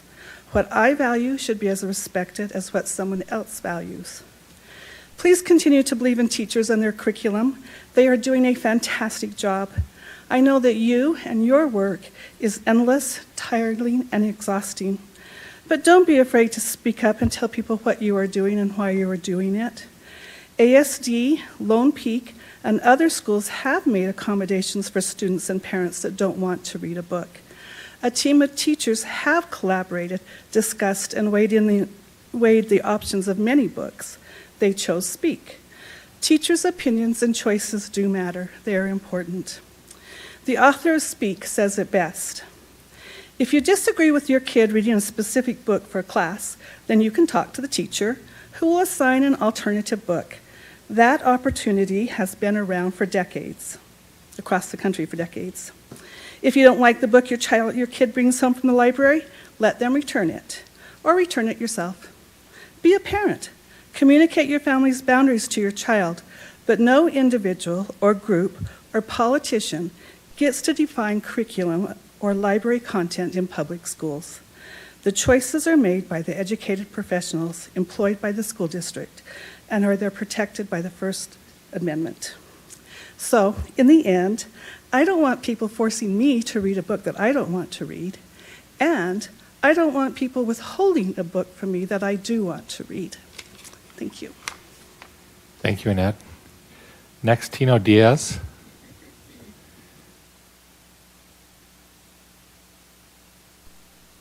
Hello, school board members. How you doing? Sorry, just got off work and I'm really tired. So, and I put this together really quickly, so I apologize if it's crazy. First, I'd like to thank the school board for all the hard work you put in. There is nothing easy about organizing around policy and its implementation. If anyone acts like it's easy, it's not. Welcome to American democracy, where opinions battle each other out, and the only thing we can hope for is, as was mentioned in the last board meeting, compromise. I want to thank the board for seeking this out. As someone who is very far to the left, like way out there to the left, I also understand the need for compromise.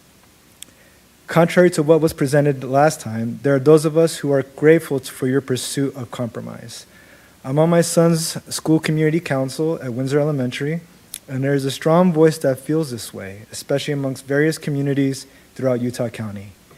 That being said, I'd like to share that about 15 parents and I across the county are trying to organize ourselves into a community action and response space that seeks to introduce a critical voice to the issues happening among our children's education.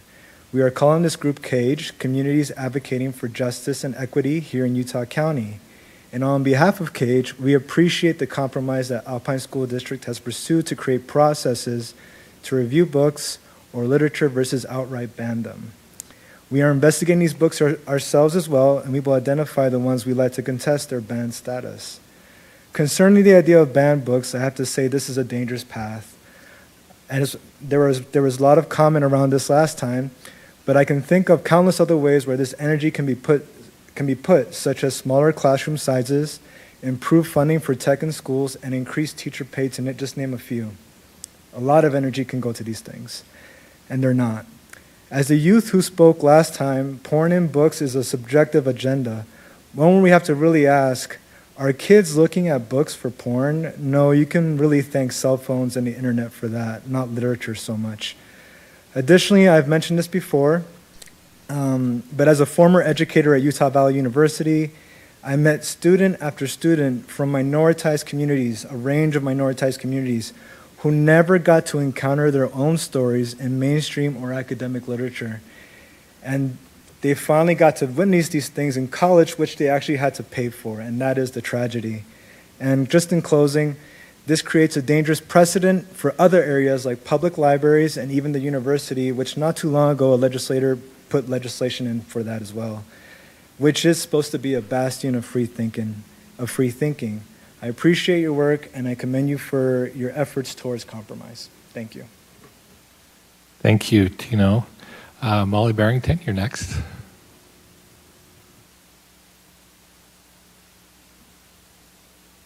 Hello again. Sorry, I'm getting tear up here. I just wanted to get up here and thank you guys so much. In the years plus now that our group has been coming to board meetings, Johnny, stay there. He's headed for the elevator. Oh, he's coming for me. Hi, sweetie. I just wanted to thank you for letting us learn and grow, and also letting us share our ideas with you guys, because these kids truly are our future and they're our treasures. And they're coming down the tube. There's some really good ideas coming from the parent meetings that are happening for the update of some of the really needed changes in SPED policy. And I think that you'll be excited once you see those. And I'm excited to continue to work with that. And I'm excited for the classes that are already there, where there are some really, really caring teachers and specialists and therapists that really, really love our kids. And I wanted to thank you for supporting them, especially this last year with the raises. I know I've heard some good things. And I also wanted to thank you for working so hard on the budget, and I hope that the bond passes, because I see the need, and I've got nieces and nephews out west that definitely feel that need, as well as I'm an alum of AF High, and I know some of those things that need to be rebuilt. So thank you again for all of your hard work, and thank you for letting us contribute. Thank you, Molly. Joe Johnson.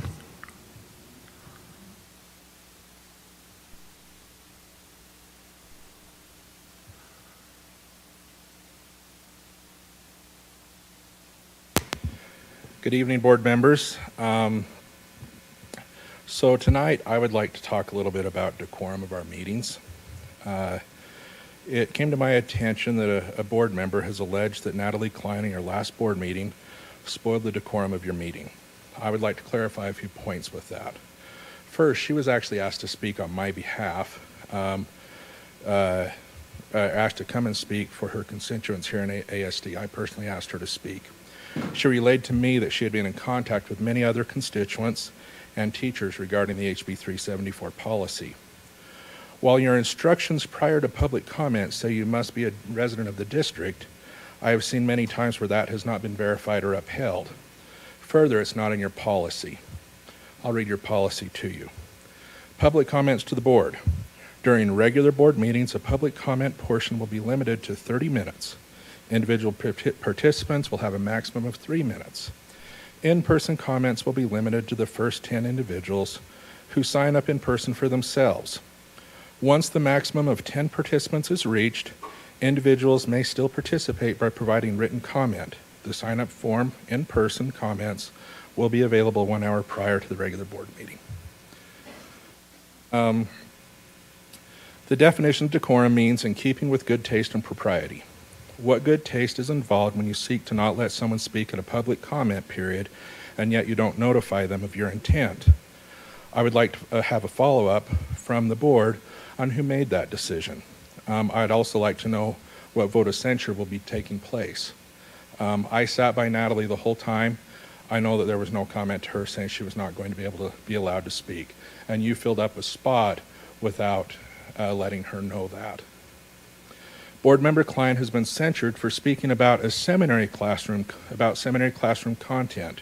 Remember, that is not a public school, and it was not under the purview of USBE. I think a censure is a serious thing, and I think you could say the same thing for Ada Wilson and Sarah Hacken's involvement on the Orem split issue. In written correspondence that I have seen, they presented themselves as the board members fighting against the split. That makes it official ASD position. I sent an email on July 26th that contained 170 pornographic titles to be investigated. To this point, I have followed up on that email multiple times with no response from the board or staff who were also on that email. Where does that fall on your decorum list? In your last board meeting, it was stated that 8 revisions had been made to the policy 6161. Yet, after multiple attempts to receive a copy for review, I was told there was nothing to see. Nothing was presented until the policy was drafted and published for a vote. How is that the decorum of working with parents? In your July board meeting, when the list of 52 books was first outlined, you committed in your board meeting that the other titles would be published so parents would know what was happening. So far, that has not happened. Is that good decorum? Also, your 6161 policy and review committees have been in place for a couple of months now, yet there has been no feedback on what the status is with that list of 52 books. Is that good decorum? You set it up as a trial and provided no formal feedback to your constituents. In your opening comments, you stated the member of staff would get with me. While that's not in your policy, on another day, I would love to have a follow-up to my items that I addressed tonight. Thank you. Thank you for your comments. We don't engage in a conversation during public comments, but you can meet with a member of staff if you want to follow up on some of those items. We appreciate Annette for talking about the value of books and how they create conversations. And Tino, we appreciate your advocacy for the community and the need for compromise in policy. I think that's, we appreciate that. Molly, I just love seeing you here, and I'm excited that you're participating in SPED and improvements in the district. And Joe, we appreciate your comments about Natalie Klein and other decorum issues. So thank you. At this time, we'll go ahead and end our community comments section and move on to, we have a need of a motion to approve the minutes. I move that we approve the minutes. Second. Motion from Sarah, a second from Stacy. Any discussion? All in favor say aye. Aye. Opposed? Motion passes. Superintendent. Thank you, President Clement. You have received your claims for this month, and I recommend you accept the claims. Is there a motion? I move that we accept the claims. Second. Motion from Ada, a second from Amber. Any discussion? All in favor, say aye. Aye. Any opposed? The motion passes. Also have received the routine business for this month, which includes the budget summary, the Alpine Foundation board summary, personnel hiring releases, student trip requests, and LEA-specific licenses. I recommend that you accept the routine business. Is there a motion? I'll move to accept the routine business for the month. Motion from Amber. Second from Sarah Hacken. Any discussion? I think I included a couple of thoughts I had on the large number of LEA licenses.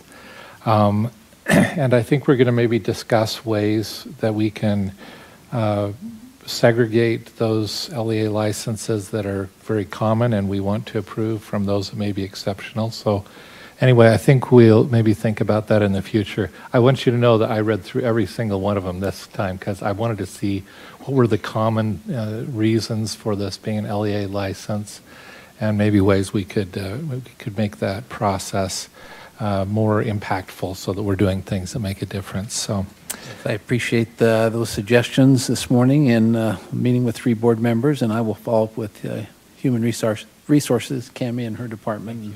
Appreciate that. We have a motion by Amber, a second from Sarah. All in favor, say aye. Aye. Opposed? The motion passes. Thank you. We will move into our discussion action items. We have 2. I invite Craig Brinkerhoff, Executive Director of Legal Services for Alpine School District, to come forward. You have received a copy of Policy 5152, Standards for Dress and Grooming, and we would recommend your approval of that pending your discussion and any questions or concerns that you want to raise. So Craig, Yeah, any so additional or any I'll give initial a- information you wish to Yeah, share? I'll give a quick follow-up. So we took feedback from our last attempt to pass this in board meeting. Board Member King had a lot of good suggestions for us.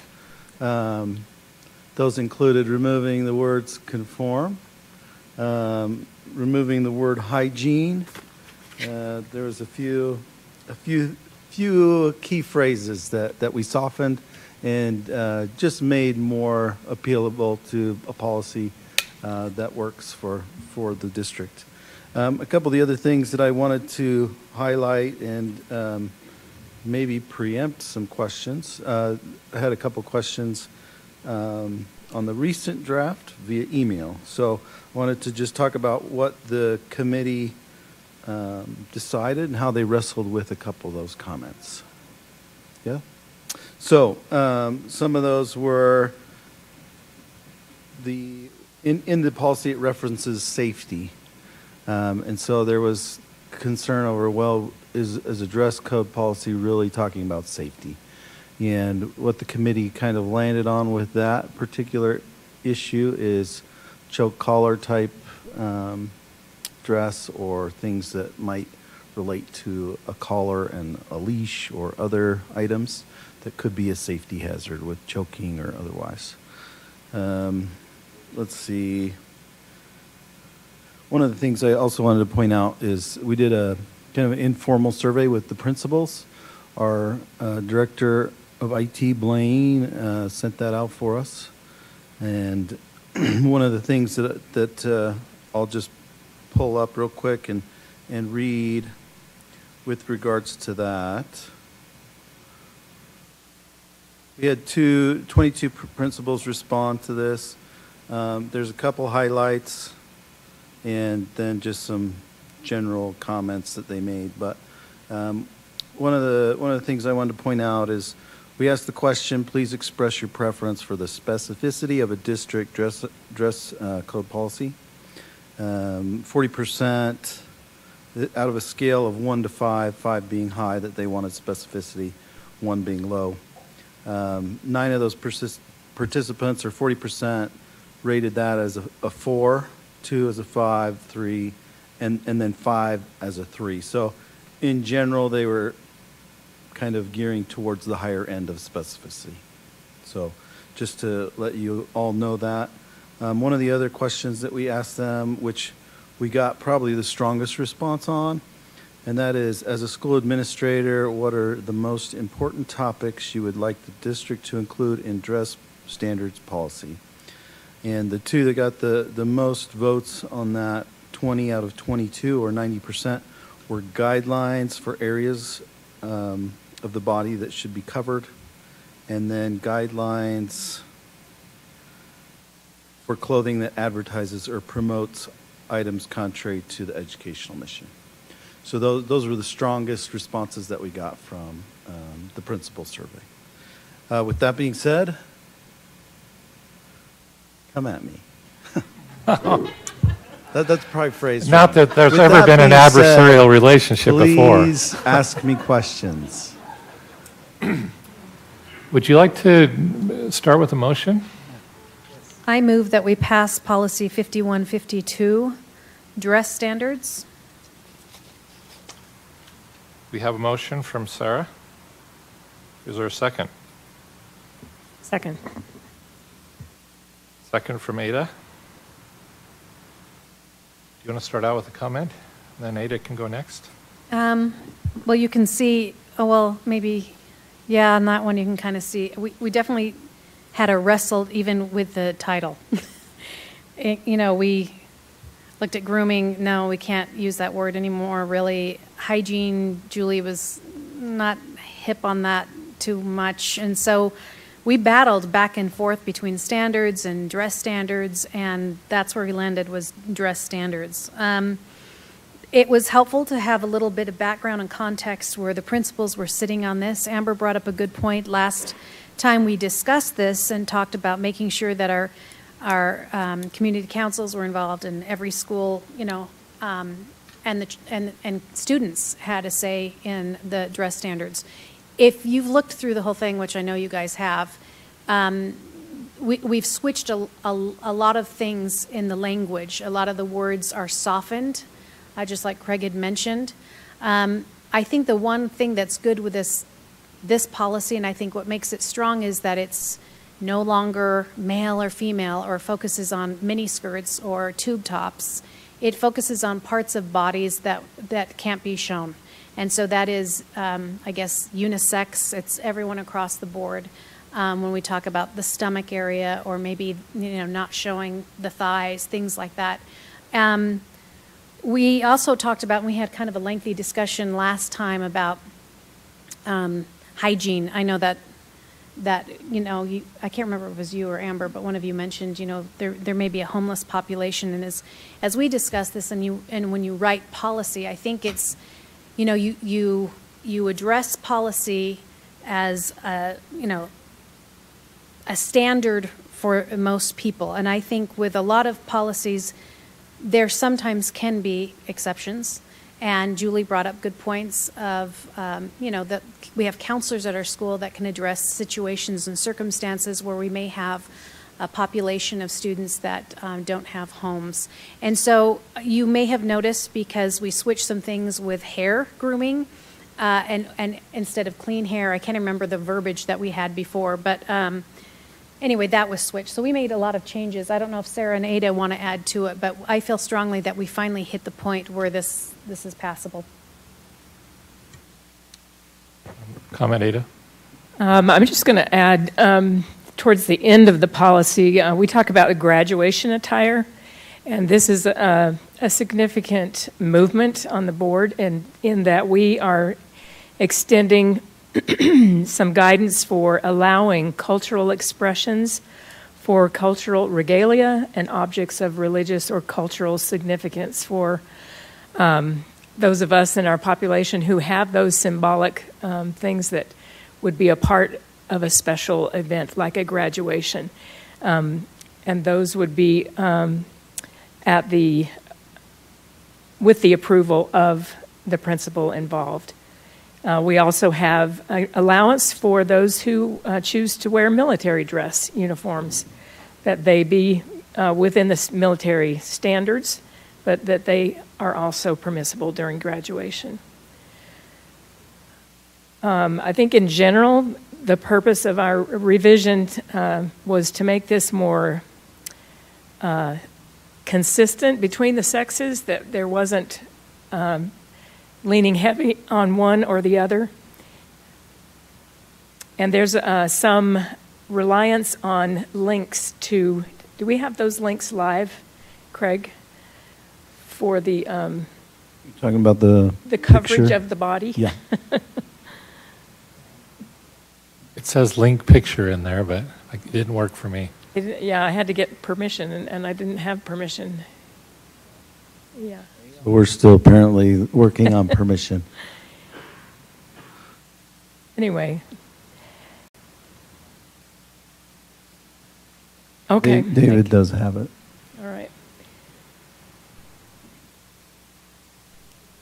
But our hope is that it will give our administrators some definitions around what they are trying to enforce. I think the real important thing, there it is. The real important thing is that it be consistent.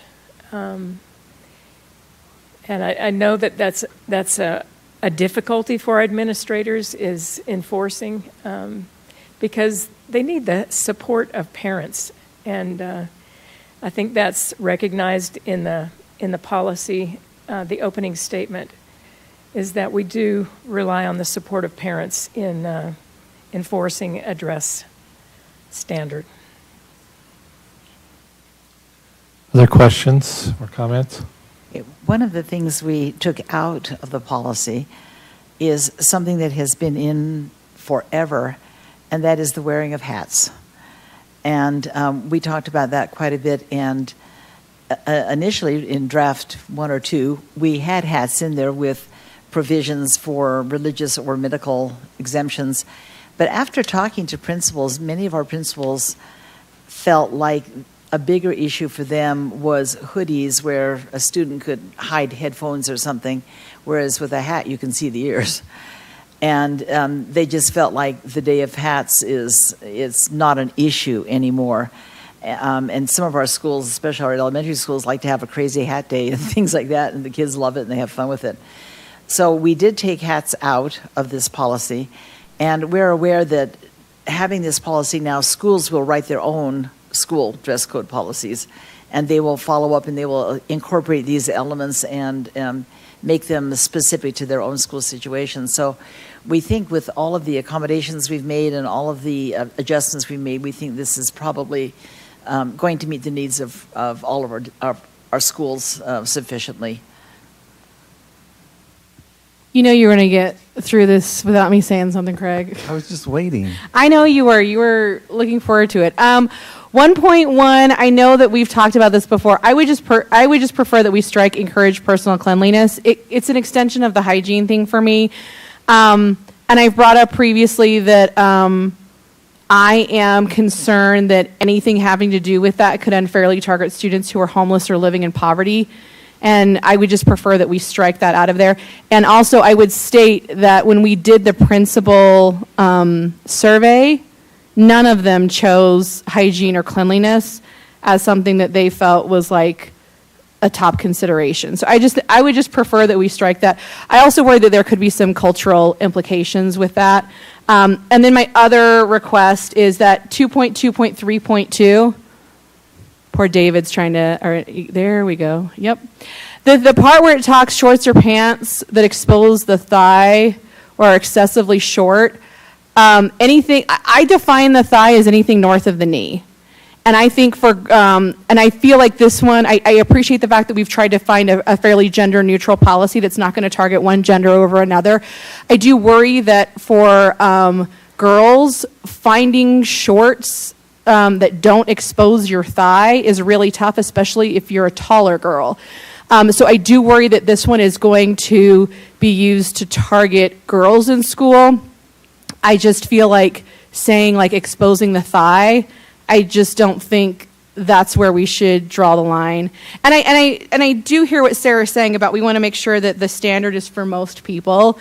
And I think the reason I've been so caught up on the hygiene piece for me is I think when we find pieces that could potentially unfairly target a population, that we need to respond to that and adjust accordingly. So those would be my requests, is just that we, in 1.1, that we strike encourage personal cleanliness, because once again, it's the hygiene thing for me.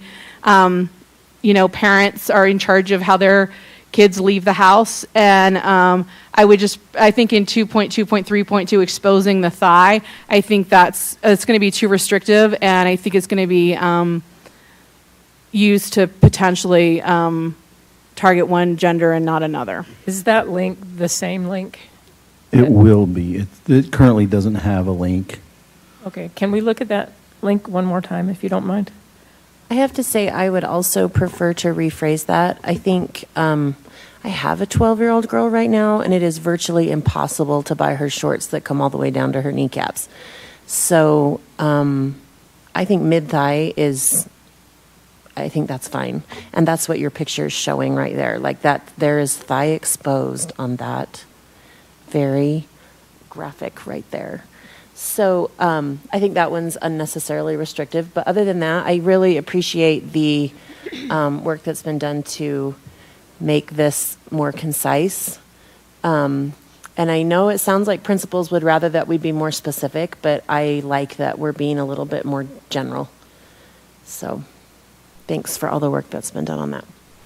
I will say, as we had talked about, Julie, that exact thing that you brought up with the hygiene, the policy committee felt like it was important to have a standard, and trusting our administrators to be able to handle these situations that are delicate and often hard, and that they are not the majority, but it's if there is a population, it's, you know, a smaller minority, and leaving that up to an administrator to make those decisions. But we all felt like the standard of hygiene is important, not just because of smell and looking clean. It's also a preventative of disease. And just this last week, when I was on at a meeting for our human sexuality committee meeting this week again, that's one of the things that we teach in maturation.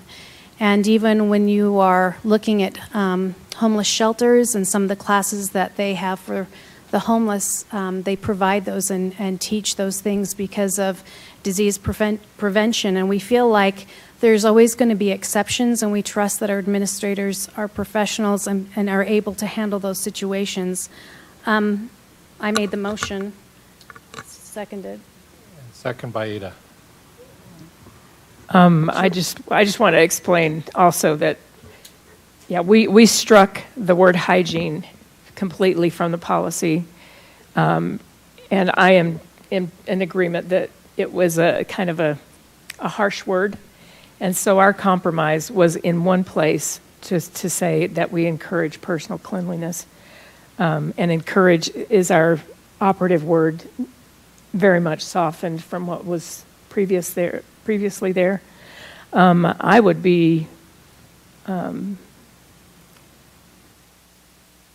agreeable to striking the words expose the thigh, but there has to be a motion. Can I jump in real quick as well? Sorry. No, go ahead. That's fine. So I wanted to point out one section that we added also under rules and regs. This is 1.3, and this was partly to help address those questions of, you know, is an administrator going to come down on a particular student or target a particular student for certain things. And so the second part of that sentence in 1.3, where it says administration using reasonable discretion based on the totality of the circumstances and taking into account the disruption of the education process. So, you know, one of the things we talked about too as a committee with regards to the cleanliness piece is that it's not necessarily a chance to punish them, but a chance to open a conversation and engage with that student and say, hey, how can we help you? And so, but in that 1.3, we felt like that gives the administrators some leeway with regards to, hey, I know this student, I know they don't have a great home situation or whatever it might be, to work with that student as they felt necessary. So I just wanted to show that little piece too. So Craig, I totally appreciate that. My thing is not, I don't think my admins are going to come down hard. My experience has been when I reached out to my admins to have conversations, the response I got from my admins was, we deal with this on an individual student basis. It absolutely does not need to be in policy. And that's my argument. I don't think we need to make a stance about a child's personal cleanliness in policy. I absolutely trust our administrators, our social workers, our counselors, that they are seeing needs in students and meeting those needs. And I just think having it in policy, it's not because I think the policy, like someone's going to use that. I just think it's unnecessary. And so that's just the piece for me. I think the cleanliness thing is unnecessary. And like I said, the thigh piece, I think, is just restrictive. You want to comment, Stacy? I do. That's exactly what I was going to say about hygiene, is I don't think it is necessary to have it in policy. I think our staff does a tremendous job of reaching out to the students that may need assistance in that area. I'm wondering if Board Member King has a substitute motion, or if I need to make that. Okay, let's try this. I would like to make a substitute motion that we strike encourage personal cleanliness from 1.1 and then... Divide those. Did we divide those? You want me to make two motions? Yes. Okay, I guess that's a motion. I'll second it. I know it needs to be done in one. Because if you pass it, then it's approved? then you've approved. Okay. No, the you part just that you approved did. the amendment, though. You've approved that we're going to strike that one piece. You've not approved the whole policy, so you can break it out. So how about this? I'm not saying we approve the policy. My motion is that we strike the language in the, what are we calling this? The draft policy? Mark's thinking. He's not sure that's going to count or Yeah, not. I'm just trying to figure out how this is going to actually, what it means, if Right. if we just do one piece. So then we just vote right on striking the first piece in 1.1. Well, that's what I was thinking, is we would vote on the substitute motion. I know how to do that. I don't know how to do it, to amend a piece and not the other. I think you just vote on the substitute motion. There'll be two. I will leave it up to you, Julie. You get to do what you want. Are you, okay, so I guess the question is, are you guys amenable to a friendly amendment to strike encourage personal cleanliness in 1.1 for Sarah and Ada? Are you guys amenable to that, or? I am not amenable. Okay. So then I guess I do need to make a substitute motion. Poor Rob is over there just like keeping That, track. though, can I Okay, sorry. suggest a friendly amendment to make the shorts or pants line read Amend an shorts or amendment. pants that are excessively short and cut out the expose the thigh? Can we just, are you Oh, hold on. amenable Can to we changing stay where that? we were on top Ada and do wanted that me first? to split those two because that was I going to be know the that, next. so are they willing to take a friendly Oh, amendment because to of their that position piece. to take that piece? I'm willing. I'm willing as well. Oh, it was Sarah. Sarah Eason made the motion. She has to say if she's amenable. No, only because it's what Craig had said. We're leaving this up to the administration. They will deal with it. Okay, Okay, but so can I I guess- offer a perspective here? Because I think in Alpine, we have a large number of male administrators, and we are putting them in a position to have conversations with young female girls. It is not comfortable for either the administrator or the student. And as a mother of girls, it is real. If someone wants to show me where I can buy shorts that will accommodate this policy, I'd love to know that. I don't think this is something that is necessary. I think I'll have to come to a vote.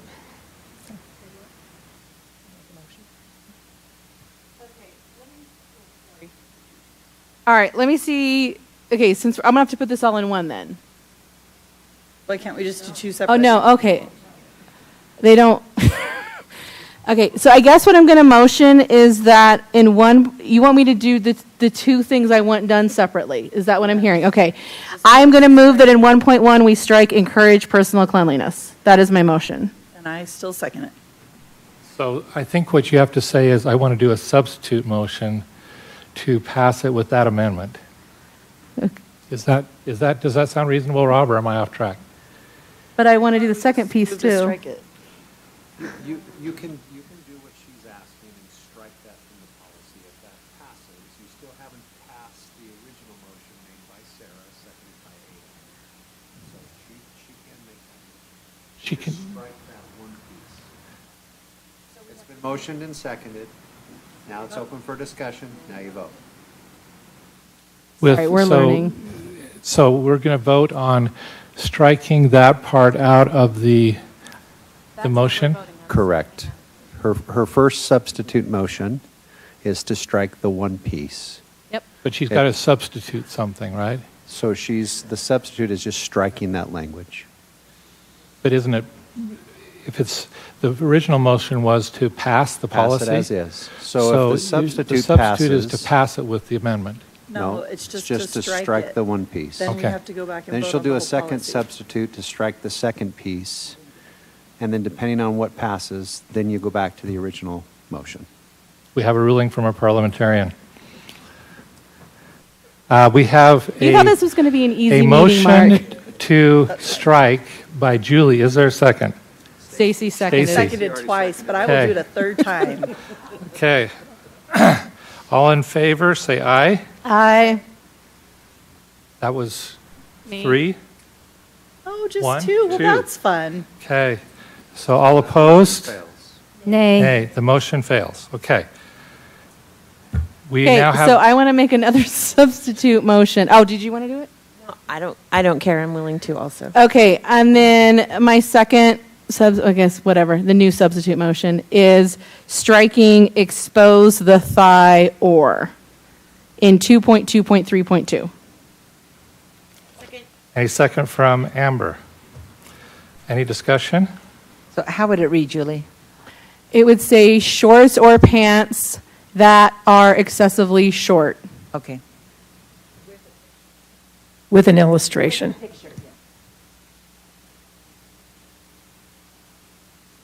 I think we've already Okay. discussed it, yeah. Okay. So all in favor of striking expose the thigh, say aye. Aye. I think I counted confused. 5. Is that right? So that motion passes. So now do we separately pass the policy Back to with the that policy motion? With that amendment. Okay, so do we need another motion for that, or do we go back to the original? Already did it. Okay, we got Sarah making the motion and Ada seconding the amended policy that without expose the thigh. All in favor, say aye. Aye. Any opposed? Nay. That was 2. The motion passes.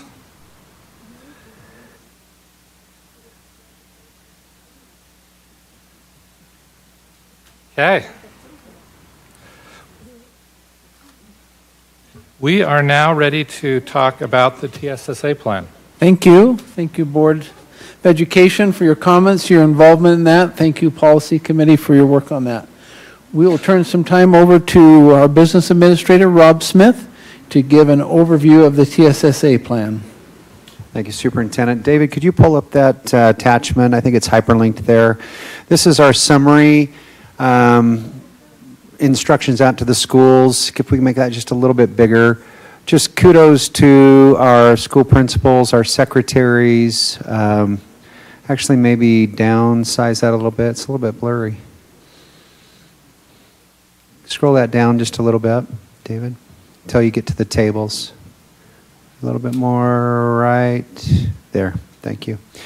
So again, kudos to our principals, our secretaries for making adjustments. We basically have flipped our TSSA plan. The district framework has been replaced by a school request. And you'll note that here. I want to just point out a couple of things. Salary and benefits, 25%, that stays in place. And then school allocation, if you look at that line, it's gone up significantly. So basically 75% of those dollars are flowing to the schools. The schools then put together an individual school plan to request services supports, supplies, etc., to meet their student teacher success goals. So that's basically what we did. And the principals did it in a very short time frame. Again, thanks to my staff, especially Larly Nebeker. She might be listening in, so I had to throw that out for her. She's amazing and did a lot of work in training and working with secretaries and principals to get it as good as we could for a significant change. We're going to have to tweak it a little bit over the next year or two. There are some additional staff that the schools want. We may not be able to provide currently. We're going to look at mid-year graduates and try to have some additional staff potentially in place in January. But again, I think this plan fully complies with not just the intent of the law, but the letter of the law. And again, thanks to our finance committee and everyone else who has weighed in on that. And that's our report. Pretty significant departure from what you have seen in years past. So we wanted to get it as an official action item or discussion item. The board votes on that change, and then we can submit that up to the state with the changes. So we're going to be voting on this here? Okay. Do we require a vote for the state, or do they just want us to discuss it? Okay.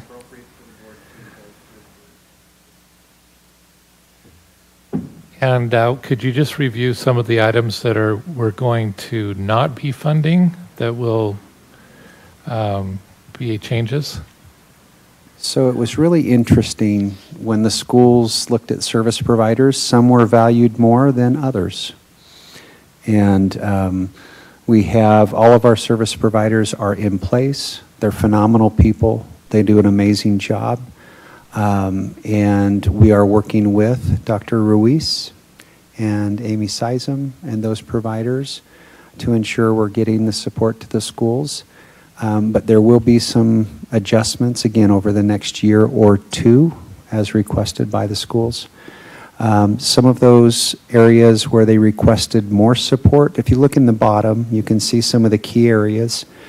School psychologists, social workers, counselors, BCBA and RBTs, coaches, dual language immersion, comprehensive high. So those are some of the areas in the prior framework that we had. A couple areas schools requested more support. They requested more social worker support. And it was a significant request, about $600,000 more than the prior year. Another area they requested additional support was in our psychologists area.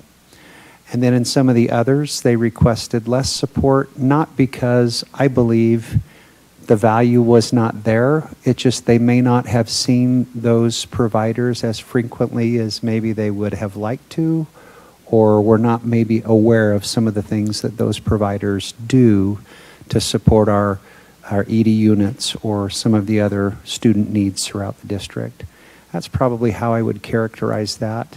One of the other things, there were school-based incentives for retention of teachers rather than a district-wide retention plan. And those would be the most significant changes that came from school requests versus the prior district framework. Okay. So, Rob, I had a quick question. Oh, sorry. Are you waiting for a motion? Go ahead. Okay.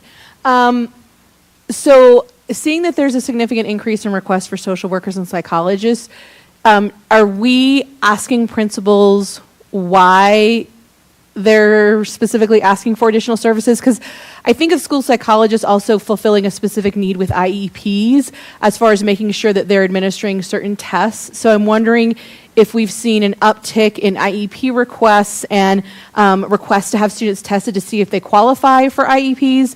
And then I think of social workers sometimes as being the individuals who maybe deal with more severe behavioral or focus on providing supports to families when there's maybe a more severe issue going on. So is some of the reason we're seeing a change is because of an increase in requests for testing for school psychologists, as well as an increase in a need for social workers who are maybe delving into more complicated behavioral dynamics? Is that reflective of some of the changes in our student population and the needs of those students? Two great questions. I don't have a definitive answer. I would say maybe. We have a team that's working on those things right now, and I am trusting in that process. Our student services team is reviewing some of those requests, needs, supports, and what's the right supports. In our last joint meeting that we held, we talked about what supports should be available at the school for an ED unit. When an ED unit is placed, what is the right level of support? And how do we support the administration, but also the students and the staff that meet those needs? And so those are some of the things we're working through, but data to say it's this or it's that, I don't have that today. Okay. Superintendent, is it appropriate to call on Dr. Ruiz? It's always appropriate to call on Dr. Ruiz. She may not have updated information on it, but she's welcome to come to the podium and give any clarification that she can think of in the 20 feet between her seat and the podium. So, Well, I have two questions I'd like to ask someone, not necessarily. can she respond to? You can respond to I'd just either like one if you may. some response to Julie's questions, which I think Dr. Ruiz could address. Okay. So first, to Board Member King, great question. This is actually a conversation I had today with one of our principals.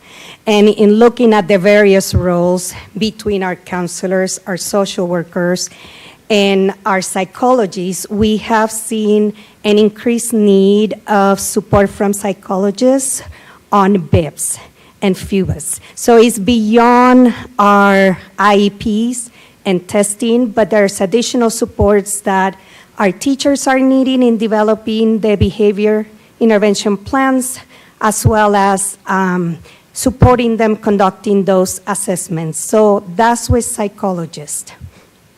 When we're thinking about social workers and our increase in mental health support and needs beyond what we can offer, currently there's a lot of need when it comes to coordinating resources, linking families to those resources in the communities. That could include a variety of things. Sometimes we're providing housing vouchers. Sometimes we're providing links to therapy outside of what we can provide. And the increase in social workers has been the greatest, and it's because they can provide the therapy that some of our families are not able to access outside our district. So those are two reasons we're seeing an increase. And right now, if we think about the resources we have in place, our psychologists sometimes are 2-to-1 or 3-to-1, so 3 schools to 1 psychologist. And our needs are greater than they can support right now. So that's part of the increase that we've seen with these requests. Sarah, are you okay if I ask a follow-up question before you ask yours? Okay. So basically, you're saying that we're seeing an increase in social workers partly because they can do that therapeutic option that is not really offered through other dynamics. But then I'm also hearing you say that there's also an increase in case management services, is what they're looking for. Do we foresee that as we place community outreach coordinators in clusters, that case management will shift to community outreach? So maybe that social work thing will kind of even out as social workers then maybe really focus on the therapeutic aspect while our community outreach coordinators are really shifting into the case management. Is that kind of what I'm hearing? Somewhat. You're like, yes and no. Not completely, because I think the other piece that we're forgetting in that kind of continuum of providing services is the preventive measures. And that's where our counselors will come into play, right? As they work with our teachers and provide those social skills lesson in a mentoring or a coaching model with our teachers in a tier 1 model. So as we address the needs from a preventive measure, then intervention, and then hopefully monitoring their progress or being able to reintegrate completely into a mainstream classroom. We're trying to attack it from every angle because the needs are great and our students are everywhere in that continuum. Can I ask a related question really quick before we move to another topic? Uh-oh. I was actually just going to ask, are we seeing also an increase in requests for counselors at the elementary level? I've had a couple of people reach out to me, staff members, saying they're concerned that the elementary counselors are really that preventative piece that you're talking about here. Correct. And that their workload is so heavy right now that they're not being as effective in that preventative piece as they could be, which could lighten the loads of the additional, or is it that they're requesting social workers and psychologists because like those kids are then, because they're past preventative at that point and we're into intervention? I don't know if you know the answer to that. We do. So I will answer it this way. If you think about our social workers and our psychologists in supporting tier 2 and tier 3, that's kind of like, tier 2 and tier 3, that's kind of where triaging, right? It's because we don't have the supports in place to do the preventive measures that we need to do. Right now, our elementary counselors are 2 to 1. And then a dynamic that we have right now is that because all of our service providers are in a 2 to 1, 3 to 1 ratio, when let's say, for example, at Riverview Elementary. So if we have a counselor there Monday, Wednesday, and then Tuesday, Thursday, there are another school, then our social worker is coming in on those days that our counselors are gone. So the 3 of them are really kind of sharing roles and responsibilities to provide the supports on a day-to-day basis. And so right now, our ratios of 2 to 1 and 3 to 1 are helping. But in looking at the requests and what additional supports that we need to go back to the data and see which schools are using more of those supports than others, and then allocate our resources according to that. So that's what we're digging into right now. Sarah Hecken. Sorry, Sarah. I'm looking at this on an operational level, so I have a couple of questions. Question number 1, this is being funded through TSSA money. When does that money run out? And when it runs out, which it will within the next year or 2, 3, No, 4? it's an ongoing revenue source. How ongoing? It's an ongoing revenue source. Oh, I was thinking ESSER. This is TSSA. ESSER is the cliff the federal cliff. It's one time. Yeah, no, I get that. Okay, so here's my other question. Our schools are sharing. So when they're writing their new budgets, have they been able to collaborate so that they can figure out the budgetary expenses and how they're sharing those expenses as well? Because previously, Rob, if it's money, I'm pointing that way. The district was putting that into place and covering those salaries. So my concern is, are the schools going to be able to cover those salaries and expand those programs and meet those needs with the current system? And that is what we're working through together as a team. So, Sarah, yes, our principals collaborating.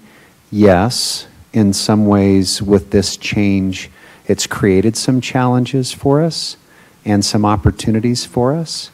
But yes, they are collaborating. Second part of the question goes back to Amber's point. Are some schools requesting more support for counselors? The answer is yes. There's one school that I drive by every day that every time I see the principal or the secretary or one of the teachers, they're saying, do we have the approval to hire the other half counselor yet? So there are some schools that said we will put most of our allocation to get additional staff. We're still trying to work through, and again, we want to get the very best staff as we expand.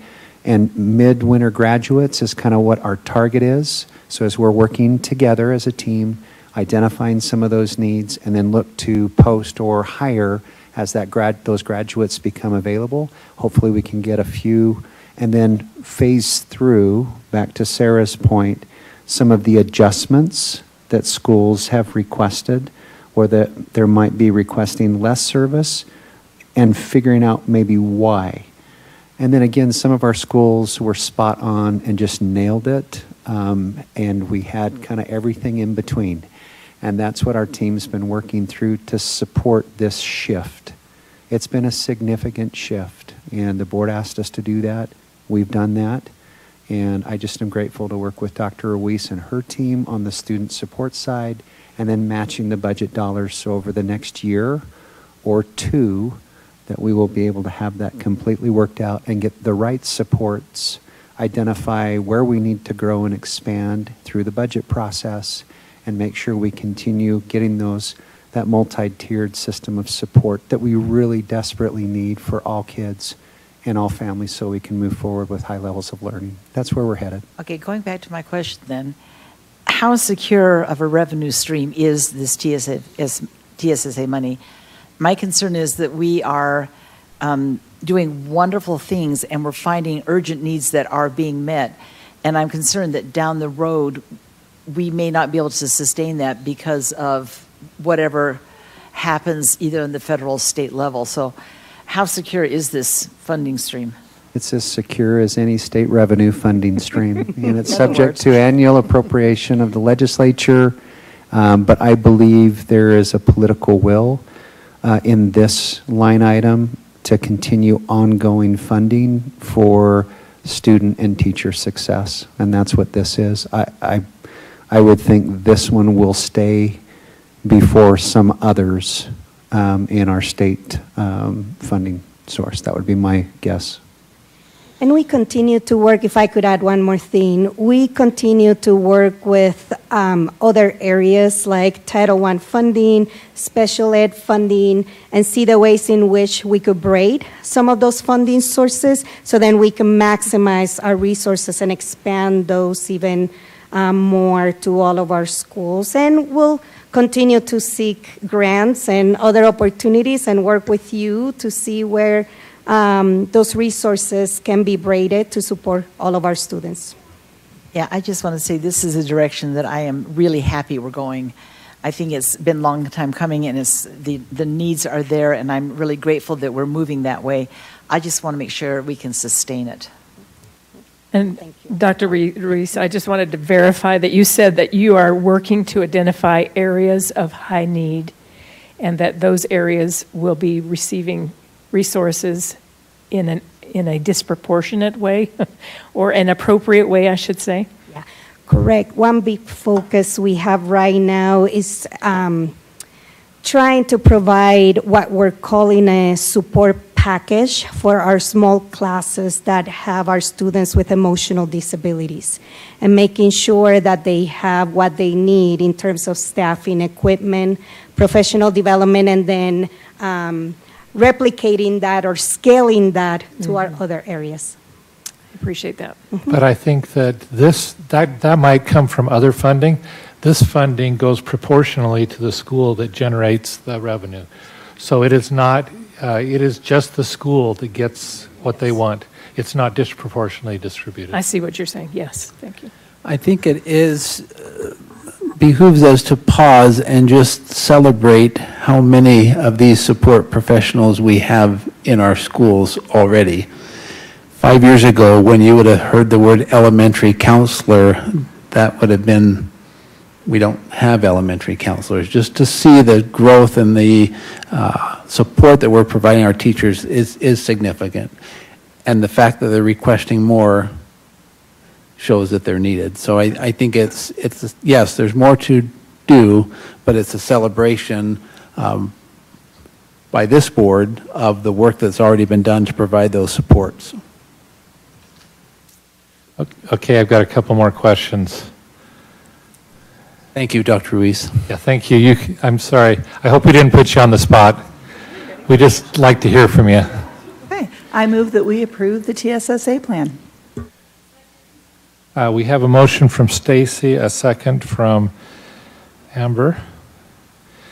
So my question, go ahead, Stacy, if you want, or a motion. Yes. Stacy. Go ahead, and you can speak first. I think this was a change that needed to be made, and like Superintendent said, I think had you told me years ago this would ever happen, I would not have believed it, and so I think I very much appreciate the work that has gone into it, and I look forward to continuing to get our kids the services and resources they need. Amber? I agree, it's a change we needed to make, and no further questions, Your Honor. Okay, so I'm going to ask a question then. So I'm just making sure I understand this. You don't have anything in FY23 because that's next year, but you just have the total available that year. Is that kind of the idea?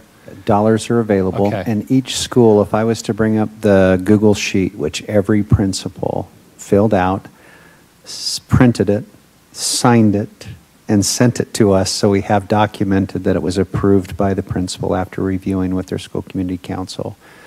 It would show the individual school requests. Those requests, once Dr. Ruiz and our team finishes our work, we will populate the FTEs and the dollar amount based on the school-driven plans, rather than the district framework as you saw in years prior. So that's the difference. That FY23 is not yet filled in, but it will be soon. Soon. That will be for next year? We'll get you an update. It's the current year. FY23 is the current year. And so we'll update that as soon as we finish our work. So when it shows the Tier 2 teacher retention 5%. That will be zero still. So that's not something they are wanting to fund. Correct. And similarly, the comprehensive high school, is that funded for The current year, FY22? FY23, which is our current year. But it has a zero there for FY22, is that right? Because the funding source was shifted in the budget process. I can bring up the budget doc. You funded that from a different source, not from TSSA. So that's not necessarily being lost in this proposal we're approving then? Correct. It was already changed? That was already a change from last year. Okay. Every year we've made changes to TSSA, but this is the most significant. And just to be clear, the teacher retention piece is not in place for this year at all? It is in place for this year. It's just not funded out of TSSA. It's funded elsewhere? Tier 2 retention plan, yes. Okay. We did talk about that in finance today, and it'll be in the minutes. Okay, any other comments or questions? Okay, we have a motion by Stacy, a second by Amber. All in favor say aye. Aye. Opposed? The motion passes. Thank you. Just an update, you've received your membership report. I appreciate Sherry Smith and our business services team putting this information out. Just a quick summary, overall enrollment, we are down 229 from what we projected. We are up 746 students from October 1st of last year and down 240 students from September 1st of this year. That elementary enrollment is currently at 43,336, was at October 1st, on October 1st, 505 down from projection, 119 down from October 1st, 2021, and 127 down from September 1st. The junior high, we have a current enrollment of 19,533. That's 116 up from projection, 77 down from last year, October 1, and 28 down from September 1st. And finally, high school, 21,484, 154 up from projection, 936 additional students from October 1st, 2021, and down 89 from September 1st. Couple of schools to highlight. In our elementary, we have 7 schools that are over 1,000 students. 4 of those in Eagle Mountain, 2 in Lehigh, and 1 in Saratoga Springs, and then 2 that are just on the border of it being 1,000 plus. Both of those in, one in Eagle Mountain and one in Saratoga Springs. You can see some growth in our junior highs as well, Viewpoint and Willow Creek. So, and then high schools, Cedar Valley High School and Westlake continue to grow at a fairly significant rate. So that is my report on growth. Terrific. Any questions? Okay, we're now on to board member and superintendent reports and information items. I can comment on our communications committee. Good. We met today, and they continue to do excellent work. We have the Alpine School District app that is ready to go live, and also a school community council app that was made so quickly and has been received so warmly by many of our community councils. They're downloading it and using it, and very grateful to have that information available. So thank you for David and Karen. Also, probably just an informational point, we have 3 community bond presentation open houses scheduled. One at American Fork High School, Tuesday, October 18th at 6:30. One at Vista Heights Middle School, Wednesday, October 19th at 6:30. And one at Timpanogos High School, Thursday, October 20th at 6:30. So we invite the public to come to get information, ask questions that they might have about the bond. Any other information items? We met again as a human sexuality committee, and I just wanted to let you know that the human sexuality committee is divided. We've got into 2 parts. We've got the elementary side that talks about maturation, and then the secondary that talks about sex ed. And the maturation videos are starting in November, and so you may be hearing about that through your schools. And the videos have been really successful. We've had 98.7% of our parents believe that the content was age and developmentally appropriate, and about 94.2% believe that their children were engaged in watching it. And just a point of interest that Utah is one of 3 states with an opt-in requirement, and I'm really appreciative of Sue Hayes and Kim Lowe. They've done such an excellent job, and we've got parents on our committee, and it's been just an awesome process, and just to streamline the videos so that we know.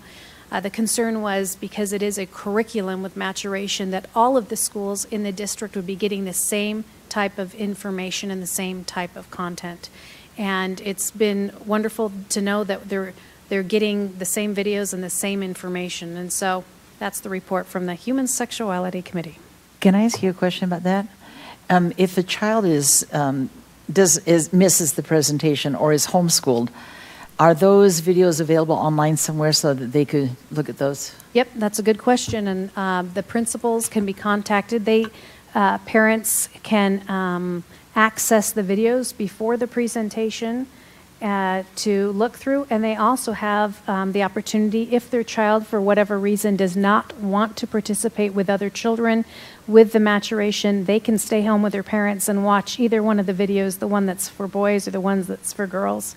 And so it's very family friendly and with access accessible to the parents.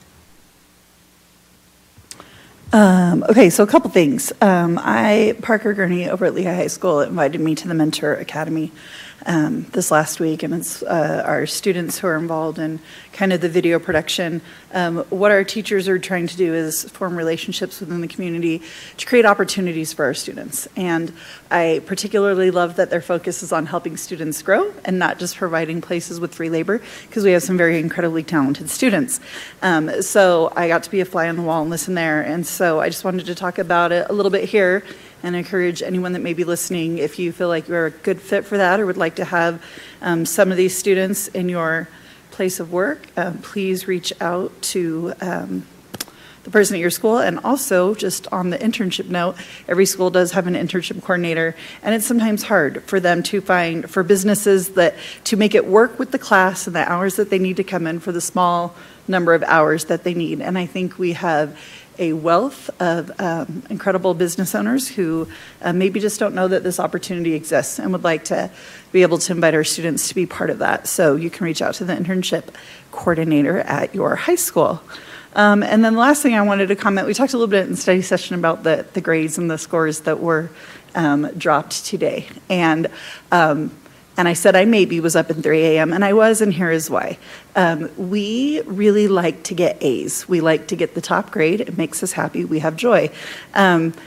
And we don't always get A's for a variety of reasons. And so I was lying awake this morning thinking, how are my teachers going to feel when these grades are assigned? I think a lot of us were under the impression that when they went away, that they were away for good. And then they came back. That was not a fun surprise. And so I just want to encourage our community members that as you, and if you haven't seen it yet, you can go to utahschoolgrades.schools.utah.gov, pull up your school, you can pull it up by the district, and look at all those things. But remember that we're coming out of COVID, that standard 8 testing really wasn't, maybe our numbers weren't as we would have liked them to be. I think we have to have a 95% participation rate. And so just please be mindful of all the things. And I think there are a number of factors that we don't have control over and our teachers don't have control over that go into these grades when they're assigned. So as you look at those things and you are sharing things on the interwebs, please just be mindful that our schools are working really hard to address the needs of our students and to be able to give them what they need to be successful. So last week I was able to attend the UVU Mental Health Night of Excellence Awards, and I just wanted to give a specific shout out. It was great to be with so many community partners who are focused on mental health supports, and I also wanted to recognize that Hope for Orem, which many of our students, administrators, teachers, and parents are involved in, won a recognition that night. So I wanted to give a shout out to our Hope for Orem program and just tell them how much I was impressed by them. And then just also wanted to express appreciation for everyone who serves on the ASD Suicide Prevention Coalition, as well as our community partners, because when we talk about suicide prevention, when we talk about mental health resources, this is a community problem, and we need all of the community resources working together to be successful to meet the needs of our community. So I just wanted to send that shout out. I just want to send a quick thank you to all of our coaches and teachers that are pulling double duty with extracurricular activities, and also to all of our parents who are deep in the trenches of extracurricular activities right now. It seems like this middle part of October is hard. I mean, everything that's fall-ish is happening, and I know my family's been super busy with marching band, and we've been to football games, and we've been to like all the things it feels like lately, and one of my kiddos was just exhausted yesterday, and I did that bad thing and let him stay home from school, and he just needed to sleep. And I got an email from his coach, his marching band director, that said she was canceling rehearsal because all the kids were dragging and they were all exhausted and they were all getting sick, and I thought, I'm just so grateful for our coaches and our teachers and our directors and the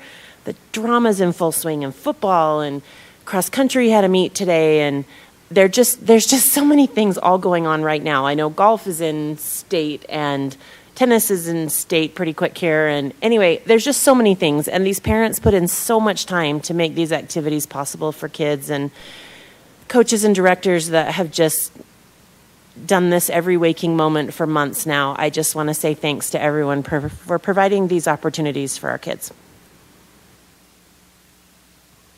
I just want to give a shout out to Kathy Ambrose, who's the head director of the Hope for Orem program. She's done a phenomenal job of creating experiences for the community where they can kind of confront the issues that you talked about, Julie. So thank you for that.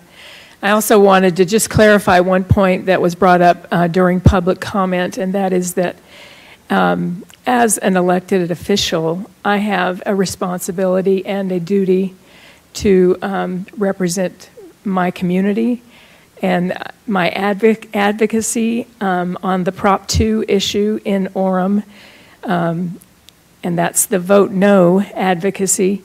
is strictly in compliance with my duties as an elected official. I do not represent the Alpine Board of Education in any of those activities. Just wanted to make that clear. Any other items? Okay, we have need for a closed session for personnel, property, litigation, and collective bargaining. Is there a motion?